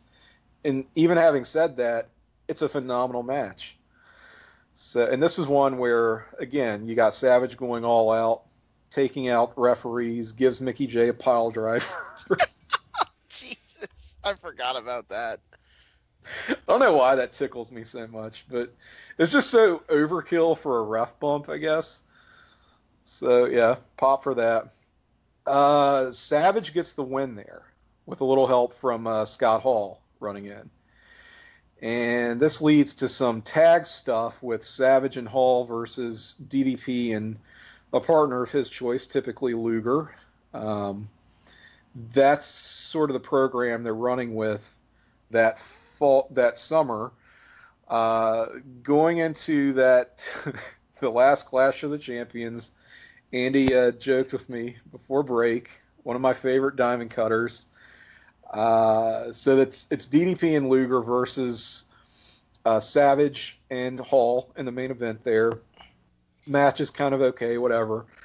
But before that, there's a segment where Paul Gilmartin, host of the, what do you call it, an interstitial show on TBS called Dinner and a Movie, does a mental health podcast today. What's it called? The Mental Illness Happy Hour is his podcast today. Interesting stuff there. But at this time, he's the host of Dinner and a Movie, and he and the chef, I think the chef's name was Claude, they have swerved everyone by going NWO at this Clash of the Champions. Wait, Dinner and a Movie went NWO? Dinner and a Movie went NWO. Wow. Times are hard. His co-host was not there. What was her name? Annabelle, I think. Annabelle? Yeah. Annabelle? I think he had a couple of different co-hosts. But in any case, she was not there. But Paul Gilmartin, cuts a heel promo at this Clash of the Champions. They were like celebrating the NWO's birthday, and there was a birthday cake. That was when the reveal came that they had turned. DDP does not take too kindly to this, comes out, confronts Paul Gilmartin, who starts begging off, and Page drops him with the diamond cutter. And I got to tell you, Paul Gilmartin sells this diamond cutter better than a lot of the wrestlers did. He goes down, and he's told the story on his podcast, actually, that this was incredibly painful. He was like feeling it for the next week or so. Had to basically crawl to his car and drive out of there. He was in so much pain. Oh my God. His glasses exploded immediately on impact. I mean, he eats shit and the glasses just shatter. And I mean, this was all, like, he agreed to it, but I don't think he really rehearsed or necessarily knew how to take the move. It feels like typical WCW fashion. They didn't really prep them maybe as well as they should have. Came off looking good on TV, though. It's one of those segments, doesn't get talked about, but maybe look for it, because it's pretty cool. It's pretty funny. I mean, I feel bad for the guy, but he certainly seems to be over it now. But yeah. And he described it. He's not a wrestling guy, Paul Gilmartin, so he tells the story as, so what happens is that he puts you in like a headlock and falls while walking away. Pretty good description for a diamond cutter, I guess. So that's in August. We've kind of skipped ahead in our 97 timeline. But that takes us into the last match in the 97 trilogy with Savage, that being Halloween Havoc. I really love this match. What about you guys? I think that's like the best one, but the worst finish, I think. Yeah. Oh, the finish is awful. Where sense, yeah. they don't know if it's Sting who attacks Page, which knocks him out for good for the 10 count. Because it was first of all, it was a Las Vegas sudden death match. Was that the name of the? I think match? that's what they called it. Yeah. Yeah, it was a last man standing match. And right. That's the last man standing. And Hogan dressed as Sting attacks Page. Right. But we never really found out if it was Hogan, right? Like, they never really said later on, but it was very strongly suggested it was him. I think they did make it clear, because the next night, was it the next night or shortly thereafter, DDP and Hogan have a singles match on Nitro. Okay. Which was pretty good. And it was one of those, like, you could tell Hogan was game. You know, sometimes he was, sometimes he wasn't. Sort of depending on who he was working with. I guess he liked DDP because it's a pretty well-worked match. And a non-finish, of course. But Hogan gives DDP a diamond cutter on the world title after the match in a neat spot. And Hogan does a pretty good diamond cutter. So, but yeah, I would agree with you, Andy. It's maybe the best worked match in their series with the worst finish. And it just kind of sucks because after Savage put DDP over in that first match, he really didn't again. Like, he kind of won the feud in a way. It's not like they really were keeping track of these things, but DDP, like, didn't get another win over him, which was too bad. There wasn't like a rubber match situation. But the most important thing is, by the time Page was done with Savage, was he better off from feuding? And the answer is yes. Yes. Like, I mean, he was way over. He won the U.S. title off of Kurt Hennig at Starrcade, and that's sort of what started that run. Do you guys think that... It seemed like for a while they were promoting Flair and Hennig going into that Starrcade. I think they even announced it was going to be a cage match. But Flair was hurt, and they had to scrap it. But I wonder if they were ever planning to do that match in the first place. Like, was it always going to be DDP and Hennig, and they just did like a red herring with Flair? Or did they really intend to do Flair and Hennig, and where would that have left DDP on that Starrcade? You know? Yeah, because they'd already done that match like 3 pay-per-views in a row, and then you'd think it would be weird to leave DDP off of that huge show. Are you saying that Starrcade 97 was poorly booked? Is that what you're trying to tell me? I would never suggest that. Well, remember too, like, Savage and Page, for the most part, you know, they would trade jabs, of course, you know, when they crossed paths, but for the most part, they were pretty much done as a feud. So I remember that Savage was inserted into like a random 6-man match. That's true, yeah. In Starrcade. Nash, I mean, let's just go through the whole thing. Like, Nash Giant didn't happen because Nash, I think his father had a heart attack. He had a heart attack. Yeah, I mean, he didn't, but he said he did. Yeah, he had a case of jobberitis. And so Giant had to beat up Scott Hall, who didn't wrestle either. So, yeah, no outsiders. Ric Flair, Flair Hennig was in the books. What it was, though, is that he had like an equilibrium, like an ear equilibrium problem, and he couldn't wrestle. So, no Flair. But remember, too, Eric and Flair were like on the outs big time. So I can very easily believe that they just said, you know, Flair, you're off the show. We'll just use Page to win the U.S. title off of Kurt Hennig.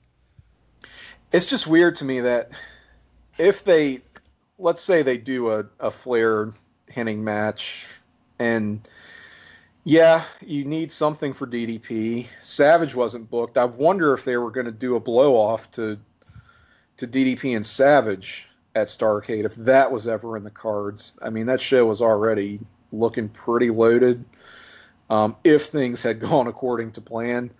So I don't know.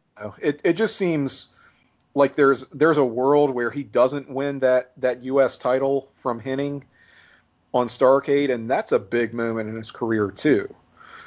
Because he was holding down that upper mid-card fort going into 98 as the U.S. champion. So, I mean, this is when he gets involved with the ongoing Raven and Benoit feud. And there were people who said that he politicked his way into that and lobbied Bischoff to, like, steal the feud from Benoit because he saw how it was getting over again. All this kind of bullshit IWC stuff that doesn't matter anymore. You guys have already touched on that, like...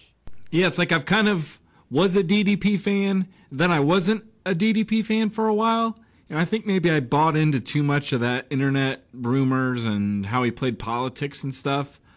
I've come back around. Like, I've come like full circle, and I recently read that he was responsible for getting the guy who was Glacier, I forget his name, but he ended up getting him the job in WCW. So if he was playing politics, why would he extend out offers like that and give people favors back? And he was Ray Floyd, right? Thank you. He was wanting Ray Lloyd, yes. Yeah. He was wanting to do like a karate gimmick and kind of merge the two into one kind of character. And DDP was friends with him, and he went to Bischoff and was like, "Hey, why don't you use this guy for like a karate gimmick?" Huh, I never knew that. And so if he was such an asshole, I mean, and just wanted to get to the top, I mean, why would he, like do favors back for other people? It just doesn't make sense, Yeah, like I think he's just like a straight up good guy. I think it's easy to look at him, and from the way he was described, he was always a pretty genuine guy, but maybe it came off as suspect. Like, I could see how, especially in the wrestling industry, a person of that character could come across as maybe glad-handing or phony. And I think in DDP's case, it was all just the real deal. And it took a while for anybody to realize that. There's so many cynics and people who've gotten burned and have a chip on their shoulder that you're not necessarily going to take somebody at their word at face value. And it just took a while for that to really bear out for DDP. I mean, look at where he's at today, and speaks for itself. The one weird thing about Page was that he was in a situation where he was a superstar and he was stabilized as established as like a big time guy. But the weird thing about WCW was that it, especially for Page, specifically for Page's position, was that there were actually maybe like a few different tiers. It wasn't lower, middle, and top. It was more in the vein of like Page was in that top tier, but he wasn't in the Hogan, Savage, Nash, Sting, Piper tier. Like, that was a higher level. Like, that was the tippity top. Like, they had already, and Luger too. Like, they had a point where those guys were just, they were getting the biggest deals. They were the biggest stars. They were the ones that Eric Bischoff was going to gravitate towards if times got tough. And Dallas was still like a notch below that. We'll talk about that when we get to 99, because that definitely showed when he won the title. But he was still at that point where he was established, but for mid-carders like Chris Benoit and Raven and Eddie Guerrero and Rey Mysterio and Chris Jericho, wrestling Diamond Dallas Page was like a legitimate step up. So yeah. I don't think they looked at it as like, oh, they're stealing my heat. I think they looked at it as an opportunity. I mean, Raven, that was his best moments when he was feuding with Page. After that was over and then Goldberg squashed him, I mean, Raven's career in WCW practically died. That is true. Yeah, there is something to the idea that DDP could float between that upper card main event scene and the mid card, where no, he wasn't one of those tippy top sort of guys, but he could hang with them when needed, but hold his own in the undercard, the mid card, wherever you're at, just to pop a rating for a TV show, or be in a good position on a pay-per-view, and be that mid card gateway. If you and remember, this was right around when Thunder started, so yeah. Now Saturday Night was sort of like, it really mellowed down into like just, either big time wrestlers getting easy jobber wins or just one kind of random name after another. And Thunder became the place. Now, Bischoff has said many, many times that he signed Bret Hart because he needed more talent for Thunder, for the production. Yeah. But for guys like Benoit, Booker T, even we didn't mention yet in all of this. For Page, like I remember many, many times seeing Dallas Page on Thunder, just having match. And also, we forgot to mention this too in the last Savage match. That was the debut of the famous rib tape that he became almost personified with, like when we got into the late 90s. Yeah. So now he's got the taped ribs. He's wearing jeans. He's that very blue collar working man's. This is the people's champion, Diamond Dallas Page. This is the character where, again, I've just really started regularly watching WCW, but this is who I responded to, and especially in that Raven feud, because I hated Raven and really took to Chris Benoit. And when they teamed up against the Flock, that was just like a early holy shit moment for me as a pretty young, marquee fan that I was.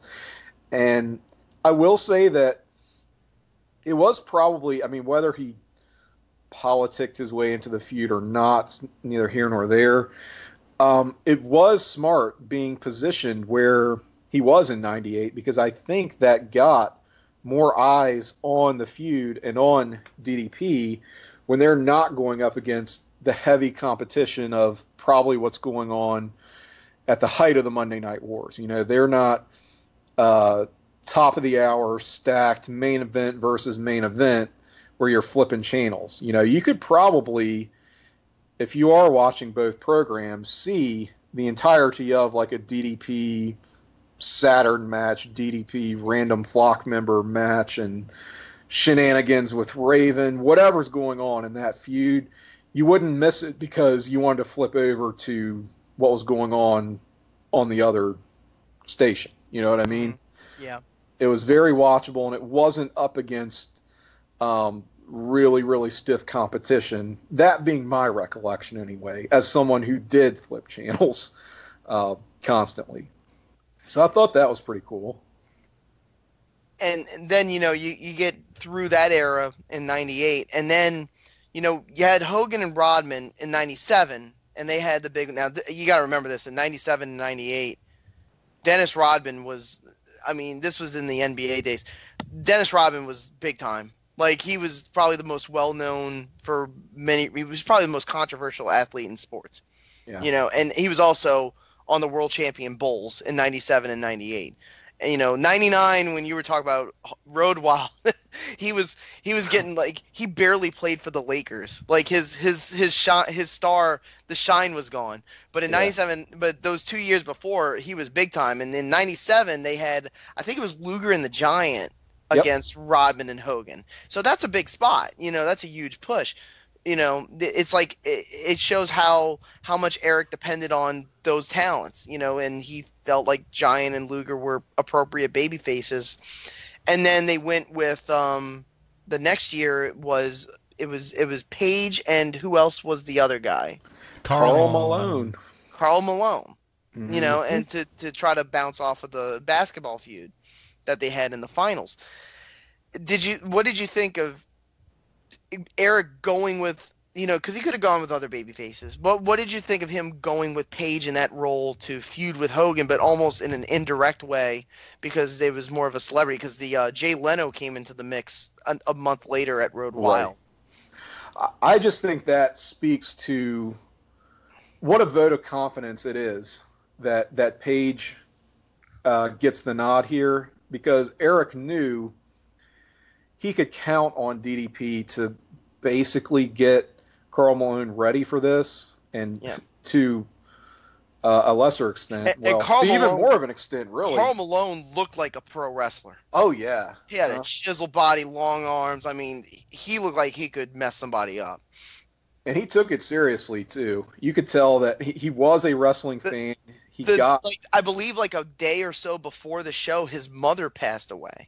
Oh, shit. Karl Malone. I do recall something like that. Yeah, wow. Took it very seriously. Yes, he did.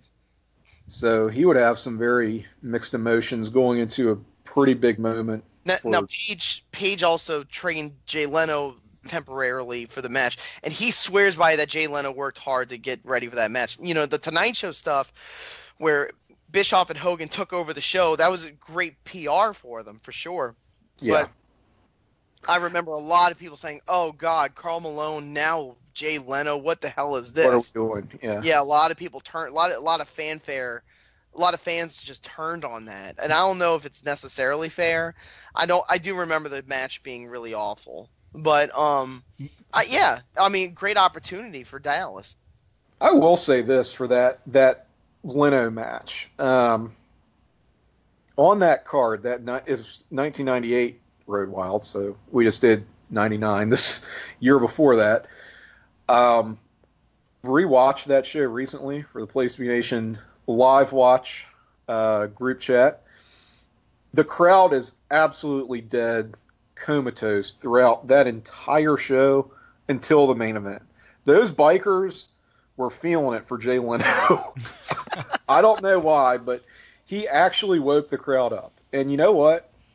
It's I won't say a well-worked match. It is a well-structured match. Yeah, it was planned out. It was planned out very, very well, where you've got DDP and Hogan as the glue, keeping things under control, keeping everybody in order where they need to be. And, Paige went above and beyond, as you said, by helping to train Jay Leno, getting him ready for that. Something that would not take place today. I feel like any sort of celebrity involvement would be very, very micromanaged, have a lot of oversight, and from all indications, this was Eric Bischoff saying, hey, we're booking the match, DDP, train him, get him ready, and just left him to it, which is nuts to think about, but it basically worked. And no, Jay Leno is not a convincing professional wrestler, but it is what it is. I mean, it's 1998. You want celebrity involvement. You want to get eyes on your product. So whatever, fine. This is not the most egregious thing that... And it's not the last time that Diamond Dallas Page worked with a celebrity in a tag match. Not at all. Not at all. Yeah, but, that's one thing. Like, I was like, I guess a super mark in like 98. And so, yeah, I was into WCW the first half of the year. And then the celebrity stuff hit, with the stuff we're talking about now, like all the tag matches with DDP and the celebrities. And I guess I went back to hating WCW for a while. And I'm like, well, they're just copying off WWF because they did like the Mike Tyson thing. So now they got to do their own celebrity thing. So I guess I just bought into that, and I was such a stupid mark. But yeah, now going back and watching it, like it's now like 20 years later. It's just fun, and it seemed like a lot of times WCW maybe didn't have a lot of fun or something, and this is them having fun. So it's like right. I can't hate it anymore. And you see the business side to it too, and it makes sense as you get older and you kind of realize why they do the things they do, even if it's not what necessarily appeals to you as, like you said, a Marky Mark little kid. Who's really spending money on these pay-per-views, right?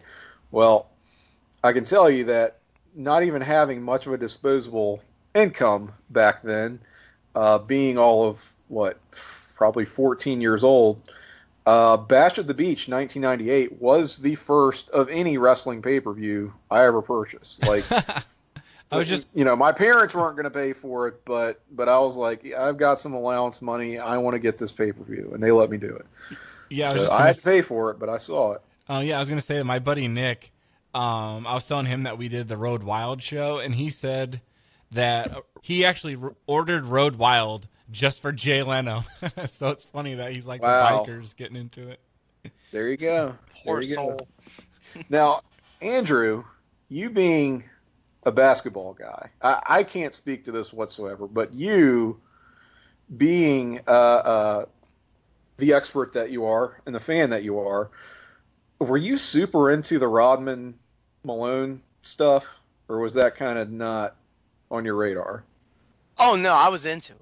Like, remember too, that was Game 6. The last game of the '98 season is that's the Last Dance. Or actually, Netflix is going to be doing a documentary about Jordan's career, and that it's called The Last Dance, and it's about the '98 season, which is right before this ends. Oh wow! And what happened is there's a moment in Game 6 where Rodman and Karl Malone they're tussling because they both were power forwards, and Rodman knew how to get under Malone's skin.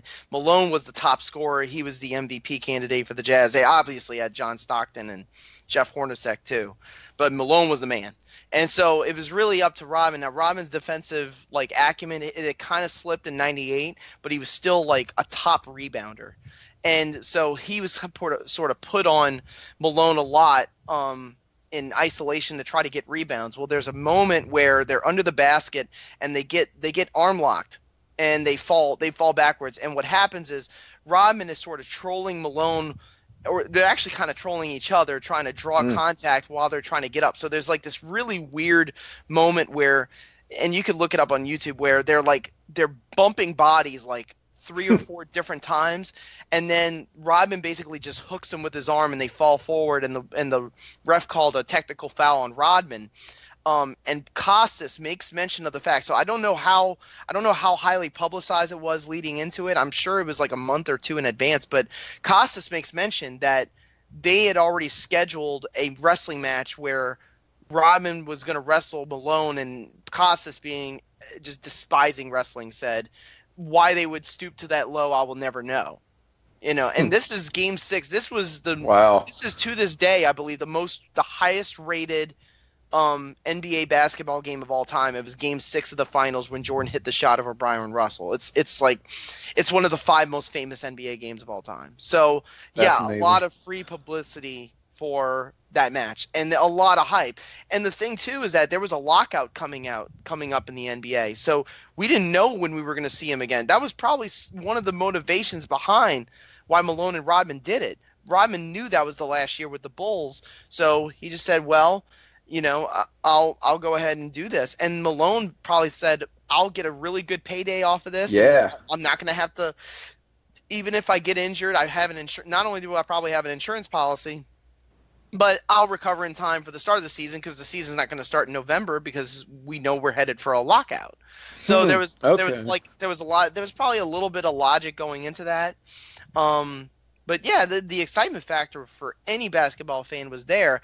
I just don't think anybody was anticipating the Brainbusters versus the Hart Foundation. No, yeah, certainly not. Yeah. It was just more of just pomp and circumstance. The thing that's also important to note about DDP and Karl Malone is that the now probably the most famous match. Is it fair to say Goldberg Hogan is the most famous match in WCW history? Is it fair to say that? Certainly in, I would say, Nitro history. That was the go home show for Bash at the Beach, and Kurt Hennig was supposed to wrestle Goldberg, and so Hennig is coming in to help out Hogan at the end of that match, the Hogan Goldberg Nitro match at the Georgia Dome that had 50,000+ people. Mm-hmm. And DDP and Malone come out, and Karl Malone gives Kurt Hennig the diamond cutter. So you want on the floor, right? So out of context, you're just like a WWE Network young browser, and you're here, Goldberg Hogan, that's the match, and you see Karl Malone giving Mr. Perfect a diamond cutter, and you're like, what the hell is this? But yeah, really super random to have them involved, but very calculated. But yeah, they were, in terms of Q rating, Rodman and Malone were at the top. Excellent. And I know we're kind of taking these two celebrity matches together, but they're kind of the same thing. So it just makes sense that we talk about them sort of in the same breath here. And this is what WCW summer of 1998 is really riding out on.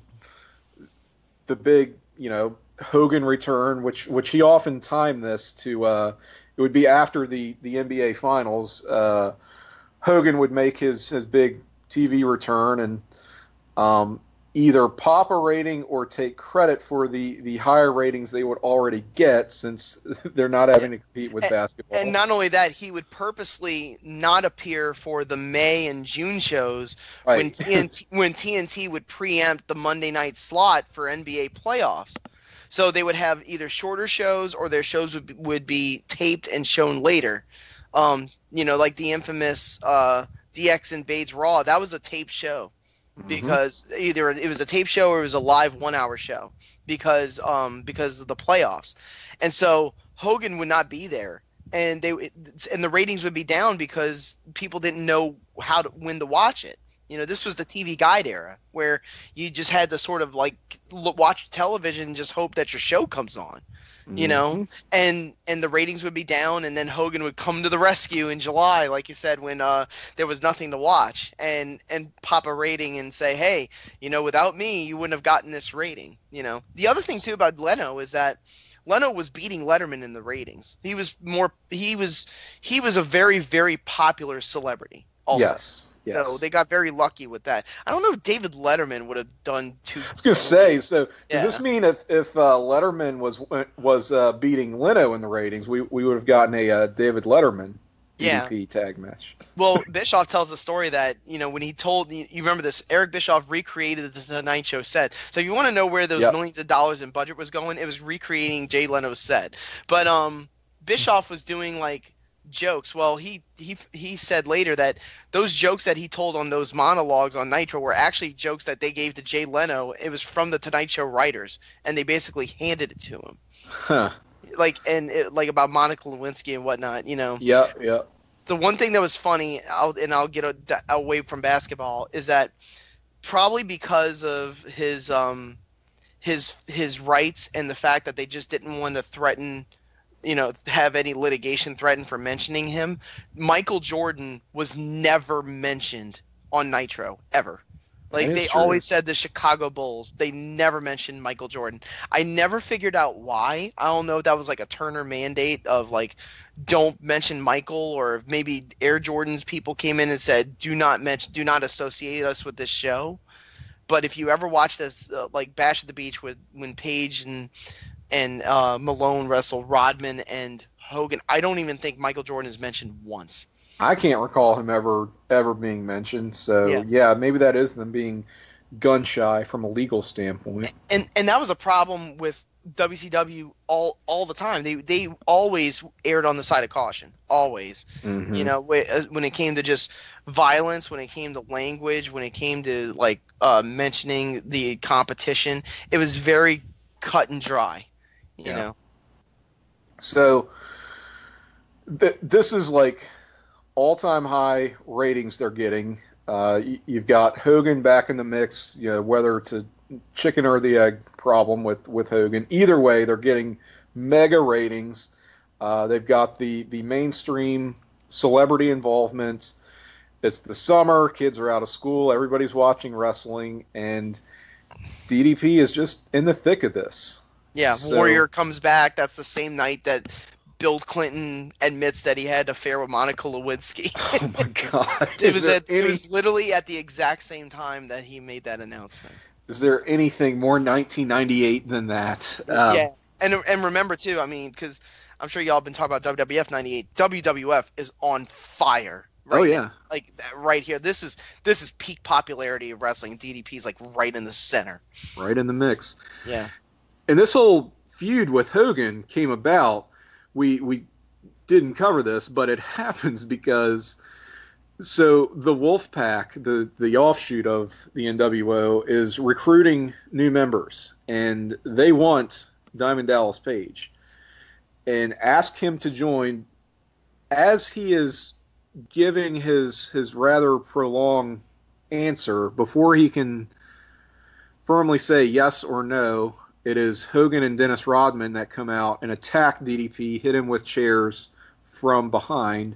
And so we never get an answer whether he's in or out with the Wolfpack. That comes to a head after these celebrity tag team main events, going into Fall Brawl Wargames 1998. He does tell Kevin Nash the answer is no, not going to join the Wolfpack. I was so glad he didn't join the Wolfpack. That would have been, I think, a real disaster for him, just career-wise. He would have probably lost all of his heat as just that solo babyface, very individual character. Look what it did to Sting and Luger. God. I was very, very grateful that they did not pull the trigger on that, because I was really not sure the way that they were grabbing guys up. But anyway, it leads to the Wargames match. It's DDP, Piper, the returning Warrior, as you mentioned, against the Wolfpack and against NWO Hollywood, which is Hollywood Hogan, Stevie Ray, and Bret Hart, who's not a member of NWO. A.K.A. NWO Black and White. Yes, NWO Black and White. And their horrible music. And so, terrible match, which DDP wins. Gets a title shot against Goldberg, heading into Halloween Havoc. And everybody points to that as Goldberg's first real competitive match. Did either of you get this pay-per-view? No, I did not. And did it cut off for you? No, thankfully I watched it for free. Okay. But that was Cox Communications. I saw the entire thing.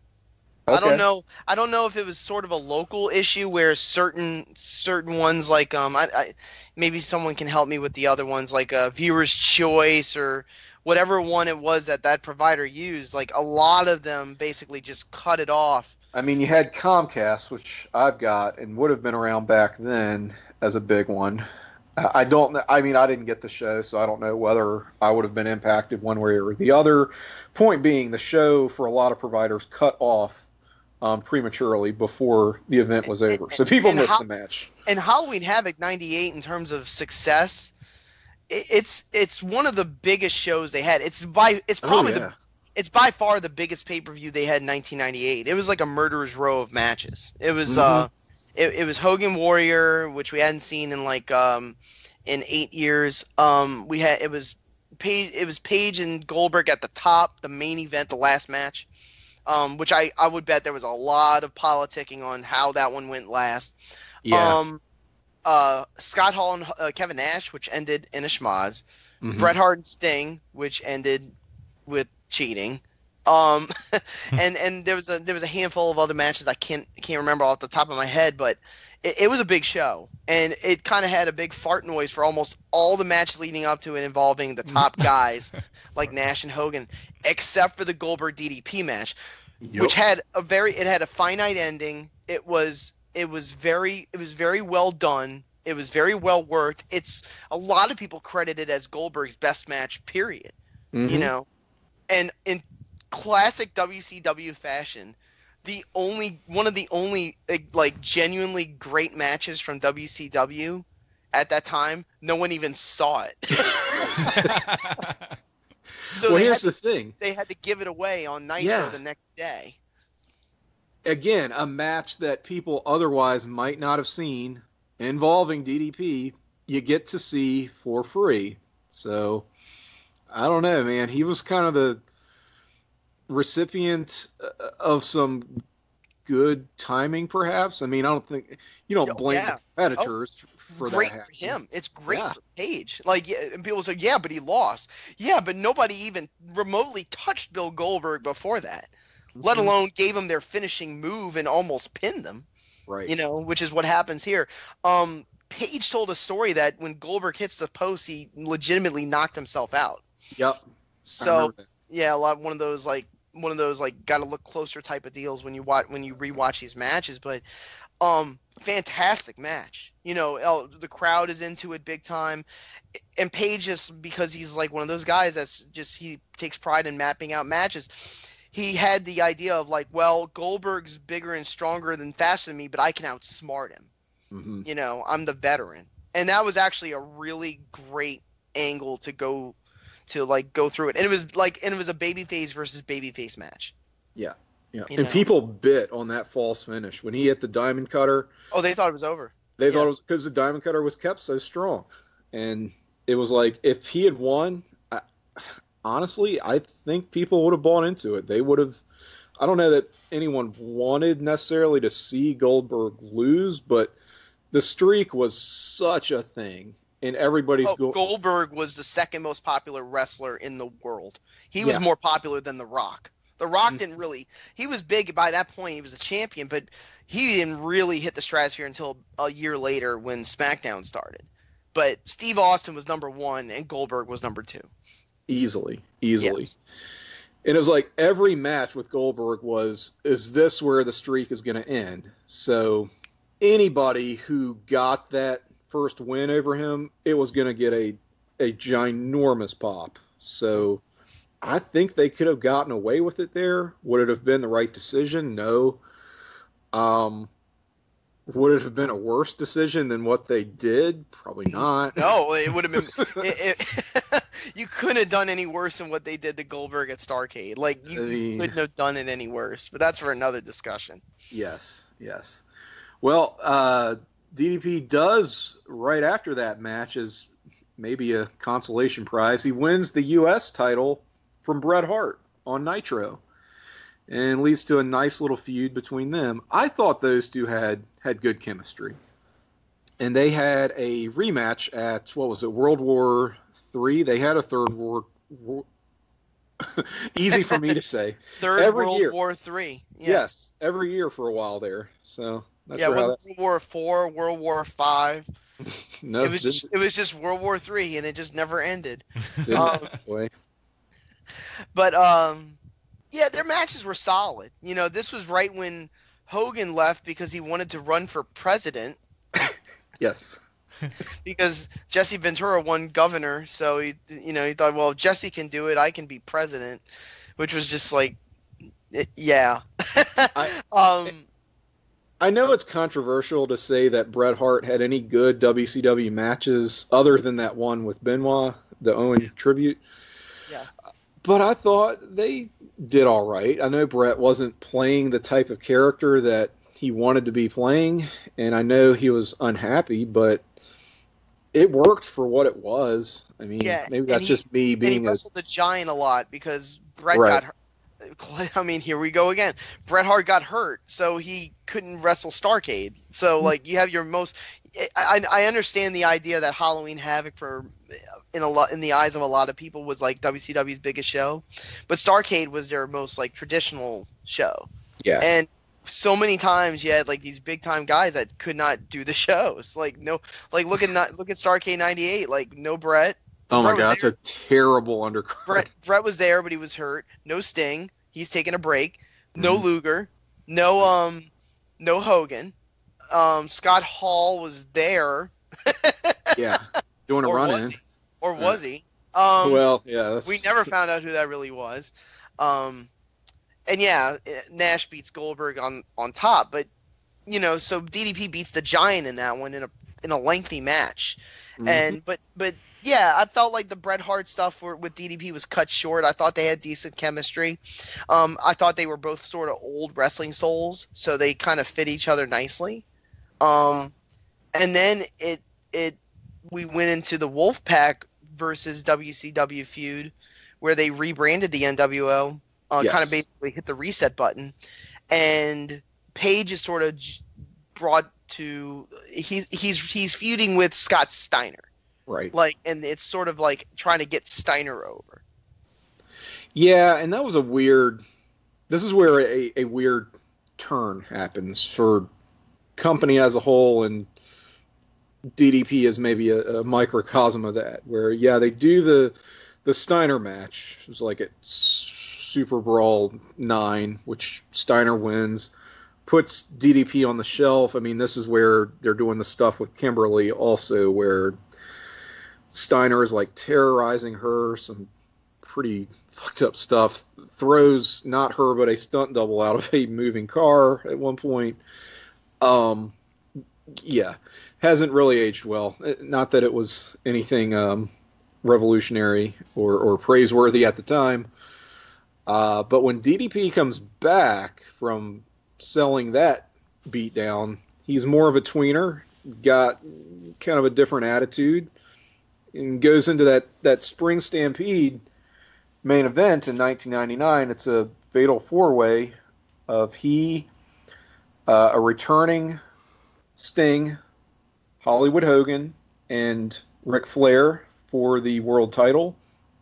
And it's sort of like one of these guys is not like the others, but he ends up winning it there, to the shock of many. And that's what I was talking about with like Diamond Dallas Page was in the center of all the fame, and he was getting a lot of publicity, and he was very well known in circles as like one of the top names, but it still kind of shows to where he was in the totem pole in WCW when you got these big names and he wins the title. Everyone's like, huh? Mm-hmm. Like they still could not wrap their head around it. Like Diamond Dallas Page won the title, and it's not like the WCW championship was super protected. No. But fairly big names all held the belt. And for DDP to get that, that's great for him, but it just took a lot of people by surprise.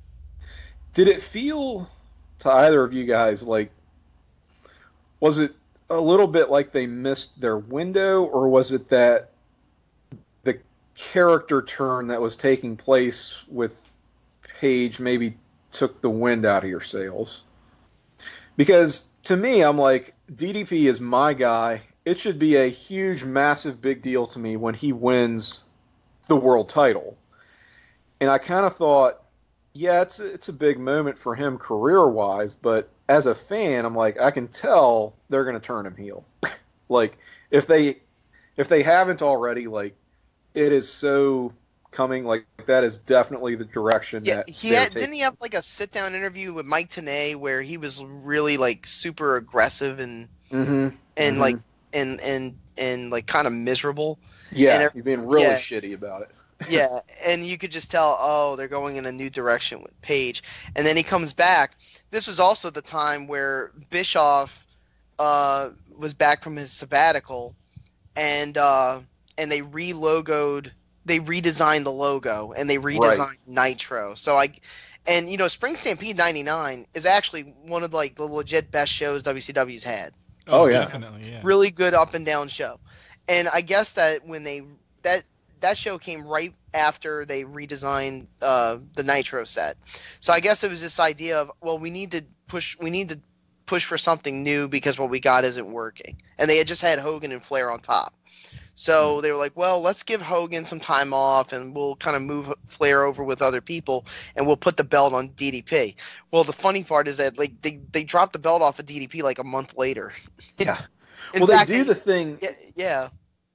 They do a thing on Nitro a couple weeks after that where it's opening match. He has a title defense against Sting. Sting wins the belt, and it was a really good match. And then later in the show, they book another fatal four-way where now it's Sting defending DDP, Goldberg, Nash, and Goldberg. Yeah. Mm-hmm. And he ends up winning the belt back on the same night that he lost it. And it was just kind of again, one of those very experimental, gimmicky things to pop a rating that we've got DDP at the center of. So kind of a theme is emerging here that I didn't necessarily expect with this episode is how he's at the center of all this major groundbreaking stuff that WCW was doing. That didn't necessarily wasn't necessarily designed to put him over exclusively. It's he kind of happened to be there. Yeah. That's how people felt about Tommy Dreamer at ECW, kind of. Yeah, I could see that comparison as well. Yeah. I don't know. I thought they could have gotten a lot more mileage out of the People's Champion babyface DDP rather than turning him when they did. Having said that, I do like what they go into that summer with the Triad. So DDP drops the belt to Kevin Nash at was it Slamboree, And then, just to kind of keep him in the mix, they've got him doing tag stuff.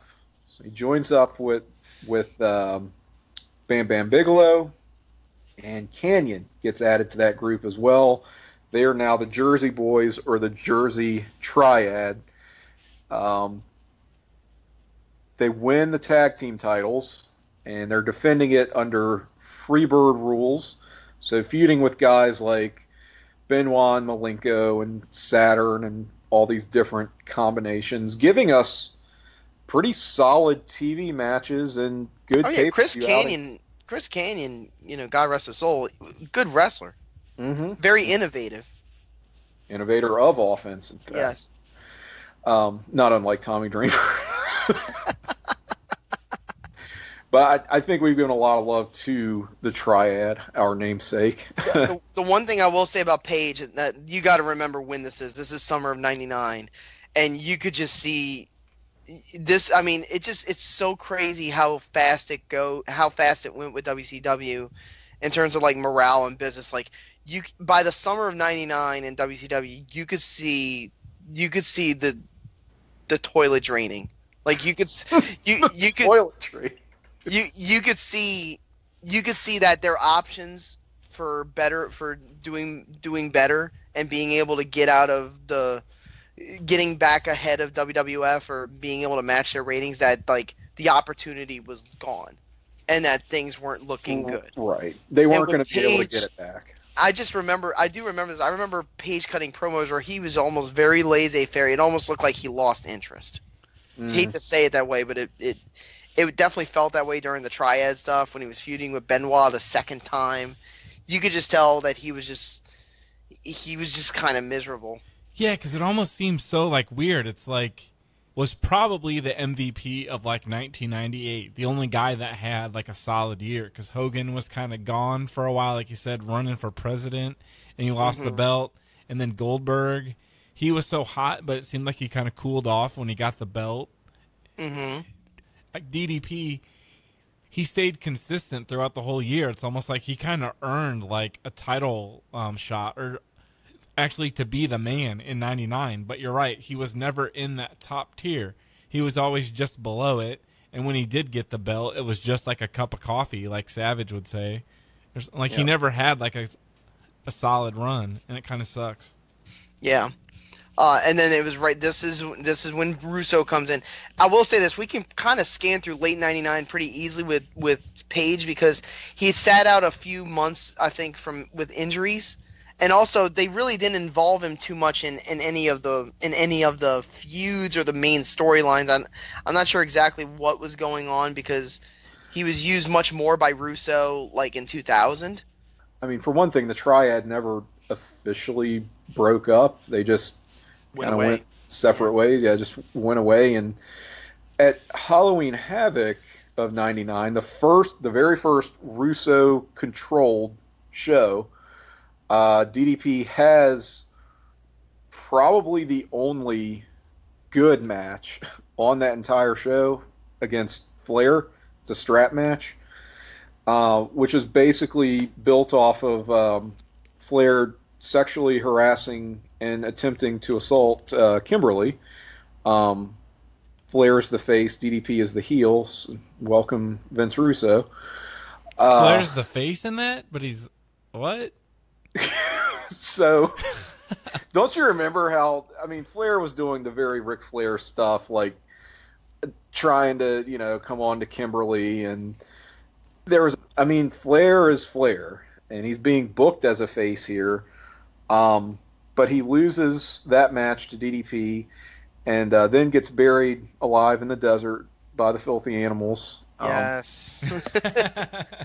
He literally gets buried. Yeah. And DDP disappears after that, as you said. I think that he was filming Ready to Rumble. That makes sense. I didn't even think about that.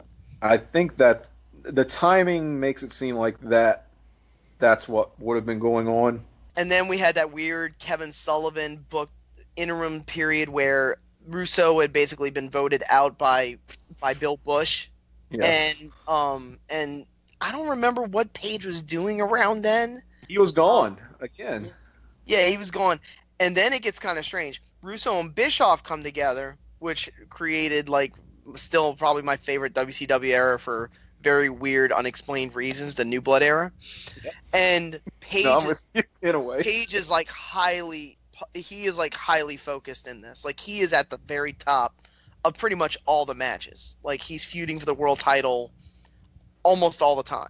But it's so random, it's so convoluted, the booking is so ADHD that, like, he's literally going from feuding with Jeff Jarrett to feuding with Eric Bischoff to teaming up with Kanyon to Kanyon turning on him to feuding with, tagging with David Arquette, and we can get that in a second. But well, it was like I think he came back on that spring breakout Nitro in 2000. And the one where that's the wall is on the top of the building. Yeah. yes, thank you. So this is right before the Nitro reboot with Russo and Bischoff. And you're right. I mean, all of a sudden he gets booked to the top as soon as they do that reboot and create the Millionaires Club and the New Blood, and he was like Stone Cold Dallas Page. He was the WCW version of Steve Austin, I think, is how Russo was trying to book him. Yeah, and the pretty locks are gone, so he's got the short hair going on. And I mean, we didn't really talk about this yet either, but I think another reason for his popularity is because he used "Smells Like Teen Spirit's," B-side music for as his entrance, and I mean that was one of the most beloved rock songs of the 90s. So any casual person who is listening to Nitro in the background, the moment they hear that, they know, oh, that's Nirvana. And then they see Diamond Dallas Page, kind of gave him that sense of being cool. And with the hair, he was grungy. You thought he was grungy. Yeah, this guy's off the beaten path. But then by the time we get to 2000, like, Diamond Dallas Page is a superstar. Like, he's just as famous as by this point, he's as well known in WCW as pretty much all of them. But he's also the standard bearer. He's the workhorse. He's the guy that never left. And I think that's why he was handed the somewhat thankless task of getting these celebrities ready to go, because you mentioned it. This is the infamous David Arquette title win. I think there's probably a lot more to say about this than strictly can be covered in a Diamond Dallas Page episode. We could talk about his famous book, Positively Page. Became like a nightly foreign object for Chris Kanyon. Because it was literally loaded with a brick. Somebody took one of Page's hardcover books. They literally cut it, like they like carved it, and they put a brick inside of the Right. Awesome. And that was part of the whole, we're going to destroy Diamond Dallas Page's life. So first, Kimberly turns on him, right? At Spring Stampede. And then his good friend, David Arquette, turns on him at the triple cage match. The return of the Doomsday Cage, really. And then his best friend, who was thrown off the top of said Doomsday Cage in the same arena where Owen Hart plummeted to his death, he reveals that, I guess, that was a work, or he changed his mind after the fact. I don't know. But he has turned on DDP and joined the New Blood, Chris Kanyon. And then he has a match with Mike Awesome, who was newly signed and on his way up in WCW, and that like puts DDP on the shelf for a while. Yeah. Kanyon is still running around doing he's doing a riff on the Positively Page catchphrase and gimmick, where he's hitting random people with diamond cutters, which he is now reappropriated as the Kanyon cutter. Yeah, he's wearing a wig too, right? He's wearing a wig, yes. So he's dressed as DDP, wearing the wig, doing his move. There was one incredible segment on a Thunder. I don't know if you remember this, where they're showing like a backstage security footage almost, and it's from a distance. It's almost an aerial shot, but you can still make out like figures, people moving around, doing whatever, and you kind of see. You can only just make it out. Somebody run in and hit a diamond cutter on a random like security or valet person off screen, and it's Canyon doing his gimmick. And it was like, this is the running gag throughout the entire show, and this was Canyon basically taking over Thunder in the summer of 2000 with his Positively Canyon gimmick. It's amazing. Wow. That I cannot remember. But he hits Judy Bagwell. Yeah, I remember that because like she had a neck brace or something, and Buff Bagwell was like, "No, don't hit my mom," and they showed something like that on the screen where it was a backstage kind of thing, and you just kind of see his legs, I think, do it. And I don't know if you saw like 2000 Judy. WCW is it's a beautiful disaster. It's like incredible. You don't know what the hell's going on. I don't think they knew what was going on. No. You would think this is all leading up to a DDP return where he's gonna get his revenge against Chris Canyon, right? Nope. So Canyon disappears. He gets fired and rehired or something. But he goes away for a little while. And DDP comes back, and this gets into tagging with Kevin Nash of all things. Because there was nowhere else left to tag with. Well, yeah, I think Goldberg was feuding with Luger of all people. Mm-hmm. Scott Hall's gone. Yep. I'm trying to think. Sting's out of commission, or he's just taking a break. And Flair came back, but Flair was the president of WCW. Like he was a figure. Yeah. Well, and then they're getting into this is leading up to the Flair stable at the tail end of WCW period, which is the Magnificent Seven. Yeah, was Denzel Washington in that one too?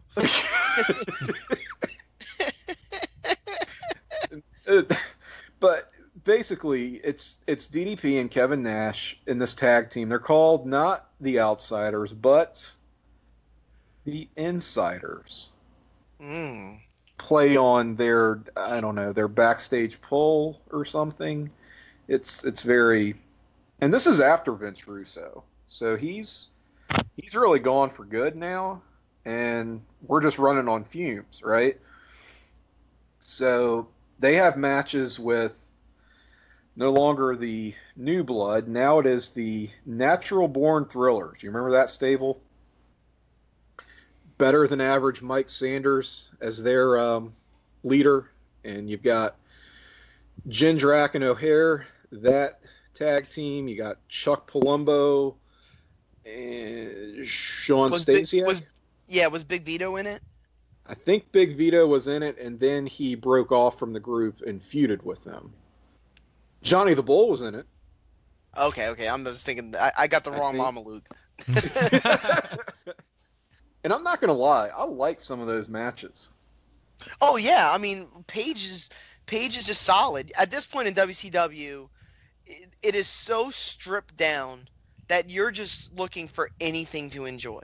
You know, so like any Scott Steiner promo where he accidentally curses, like any Booker T match, like anything that Diamond Dallas Page can pull out of his ass. Like people are literally being cut from their contracts because Turner's ready to like just get rid of WCW altogether. Yep. You know, and you're seeing people, and you're seeing a lot of guys like I don't know if Low Key ever showed up at WCW, but I know AJ Styles did. Yes, he did. And you're starting to see some like fresher faces. They want to do the Johnny Ace is the booker now because Russo was shipped out like a second time. And, things were kind of strange in WCW at that point because you knew the end was near, but you didn't know when and you didn't know who was going to take care of it once Turner was done with it. But you could see that things were sort of slowly improving. because they were sort of stripping it down to like just bare bone type of booking. It was very by the book.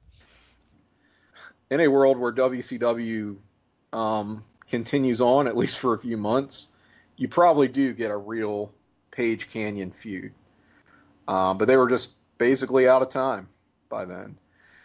And they were out of time, Tony? Desperately out of time. And at the very last pay-per-view, which is Greed, WCW Sloth, Wrath, Gluttony, and Greed, their last pay-per-view. What's in the box? What's in the box? A pink slip. Your termination orders, yeah. You get DDP and Scott Steiner, who was then their world champion, and Steiner's just mowing through like all the top babyface contenders, putting them on the shelf, and DDP is just going to be like his latest victim.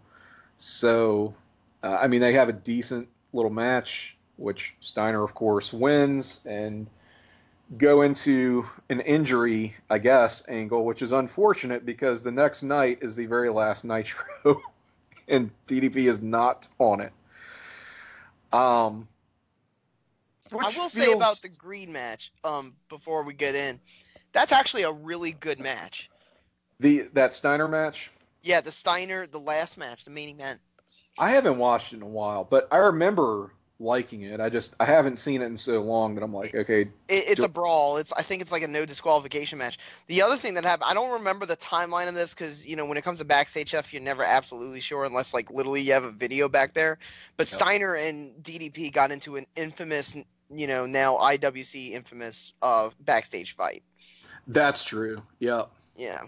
Which a lot of that I think had to do with the stuff with Kimberly because she ended up leaving. Well, he called her a whore.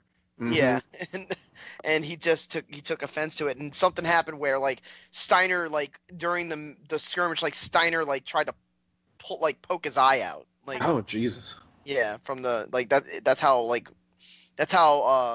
heated it got. But yeah, they wound up wrestling each other in the last WCW pay-per-view. It was the final match. So. Mm-hmm. Yep. And I mean that's DDP's WCW career. Kind of our show.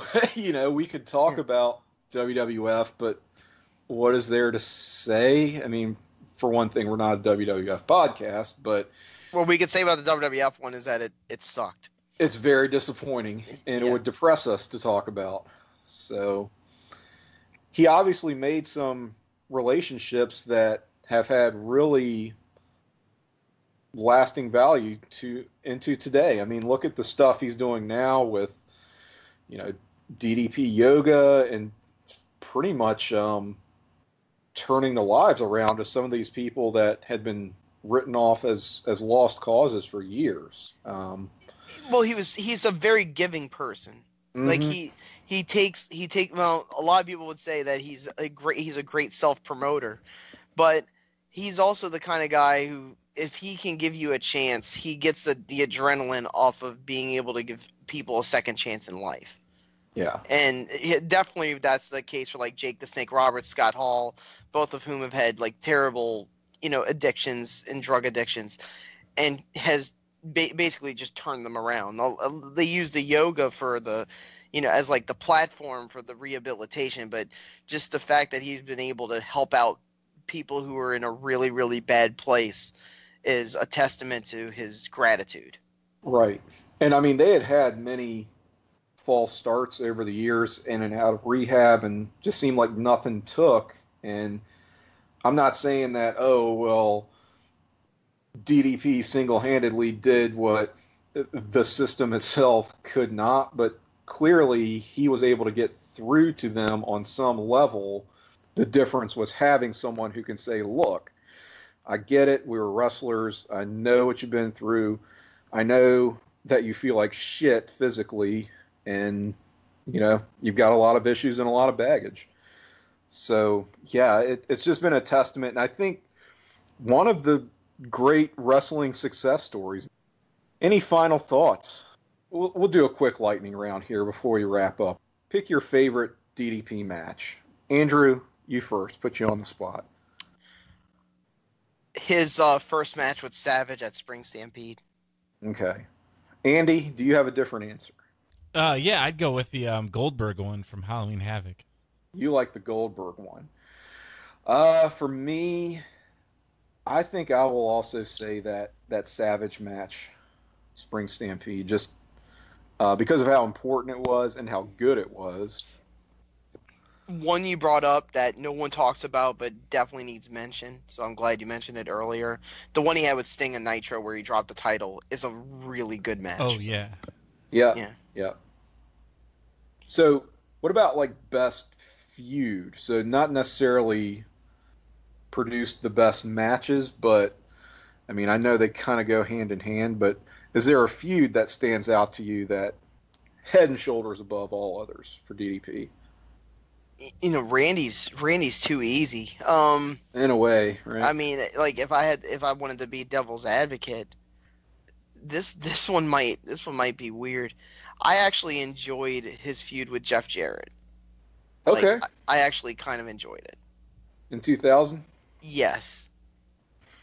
I mean, the matches aren't bad, and I know that you've got like the fondness for that insane reboot era Nitro. And look, I'm with you. That is some of the most entertaining train wreck stuff to watch. The correct answer is not Johnny B. Bad.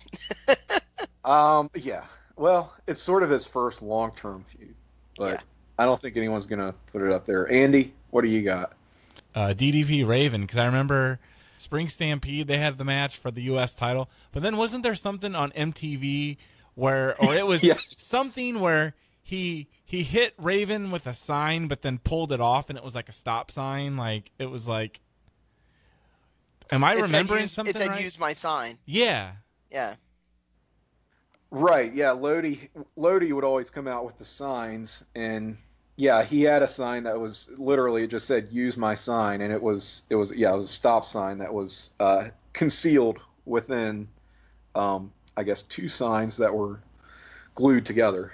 That was pretty fun. But what was the MTV thing? I remember the them MTV doing something thing was they were promoting a music video that DDP was in, and I'm trying to remember because this would have been around the time as the Snow Brawl and the Beach Brawls and stuff. Mm-hmm. Oh man. Who's Stuck Mojo? Why is that name in my head? Chris Jericho's like Fozzy band members before they were Fozzy, and they had the CD with the U.S. title belt on it. I want to say DDP was in one of their music videos, and they were promoting it on MTV. And then Raven came in and gave him the even flow, like in the studio in this MTV segment, in the TRL studio or something. Yeah. Since we're talking about the cross promotion, I wanted to ask this. Since so many years have gone by and a lot of wrestling fans, they make fun of it, but some people maybe watch it and enjoy the campier parts of it. And since Paige was so directly involved with the story, do you feel like Ready to Rumble has like cult status? Oh. I mean, if that makes any sense, because everything seems like a cult-like film. But is it like an enjoyable film? I mean, it doesn't really get talked about in the same conversations as actual, cult movies, which, let's face it, I mean, we're talking movies that are bad, but people love in spite of themselves, Mm-hmm. I don't know if there are enough people that really love that movie and take up for it whilst recognizing how shitty it is. Yes. I watched... Maybe. That may have been his greatest feud with the King. Jimmy the King. Yes, Oliver Platt. Or is that Oliver Platt? Yeah. No, Wayne. Yeah, it's Oliver Platt. It is Oliver Platt. It is Oliver Platt. I always mix him up and Alfred Molina, who is Dr. Octopus in Spider-Man 2. Yeah. Always mix them up. And then freaking Ian McShane rolls in, and now I don't know anybody anymore. I'd always mix up Oliver Platt with the actor who was on Murphy Brown that was like the painter in Forever Painting Her House, because they both kind of had the shortish mullet hair and the goatee kind of thing going on. Mm-hmm. No, it's always Molina and Ian McShane from Deadwood and American Gods. Like, anytime I see one of those three, I'm like, oh, that one is the other person, you know? Tremendous. I think my favorite feud, I'm gonna go the Flock. Also, I'm gonna stick in there with my co-host. Just that whole post-grunge aesthetic, where you got DDP in the blue jeans and the hair, and smells like Teen Spirit, and Raven, of course, just is Jesus God, just a total like quintessential grunge iconic look. And he's got he wasn't using that instrumental version of Come As You Are yet, I don't think, but later on he'll adopt that. But just that whole thing, I mean, man, that's so foundational to why I even still care about wrestling today, probably. And just pure escapist entertainment. It so sucked me in, dude. Just, I also love how all the guys that DDP interacted with early in his career. Look at Vinny Vegas, Kevin Nash. Look at the Diamond Stud, Scott Hall. Look at Scotty Flamingo becoming Raven. They all made it in different ways, and they all sort of came back together, or at least he was the connective tissue. Yeah, and because of his age and how much mileage he put in, he has been in touch with so many people. I mean, his first boss was Vern Gagne, you know, and probably Eddie Graham. You know, I mean, that's incredible. You know, how because at this point he's 62 years old. You know, just how much unreal. Just how much connection he's put into his career. You know, with people before they became legends, and then when they were legends, right in the peak of the Monday Night Wars. He's just had a really fascinating, really fortunate, but really well-earned career. Absolutely. Couldn't have said it better. And with that, I think that's going to conclude our survey of Diamond Dallas Page and our second anniversary as well. But before we get out of here, Andrew Riche, if you have anything you would like to put over, promote, the floor is yours, my friend. Just keep tuning in with the NBA team. We're going to be back in the thick of it with season previews really soon. Awesome. Excellent. Andy Savage, anything you would like to promote, social or otherwise? Well, there is the Survey _says Instagram account. I need to update that a little bit more because I think I've kind of let it be a little bit quiet for a while. Yeah, well, your Instagram game is still stronger than me. I won't even advertise my Instagram. I will advertise my Twitter. I am at Psych68 on Twitter. Andrew, do you have a Twitter? At Andrew Riche. At Andrew Riche. But you're not going to get a reply from me. Oh, well, very good to know. So tweet me, but don't. So don't bother, in other words. Yeah. We're going to get out of here then. I hope you enjoyed this very special episode, aren't they all, of Survey Says, looking at one of our favorites and one of the all-time greats of WCW. Coming up next on Movies for Guys Who Like Movies, it is First Daughter, starring Muriel Hemingway, Doug Savant, and some guy named Paige Falkenberg. So look forward to that. Oh, I thought it was going to be the Toxic Avenger. Oh, who did he ever beat? I'm getting word now that we are desperately out of time. Folks, we got to go! One time you love me, other times you hate me. One thing's for sure, you'll never forget.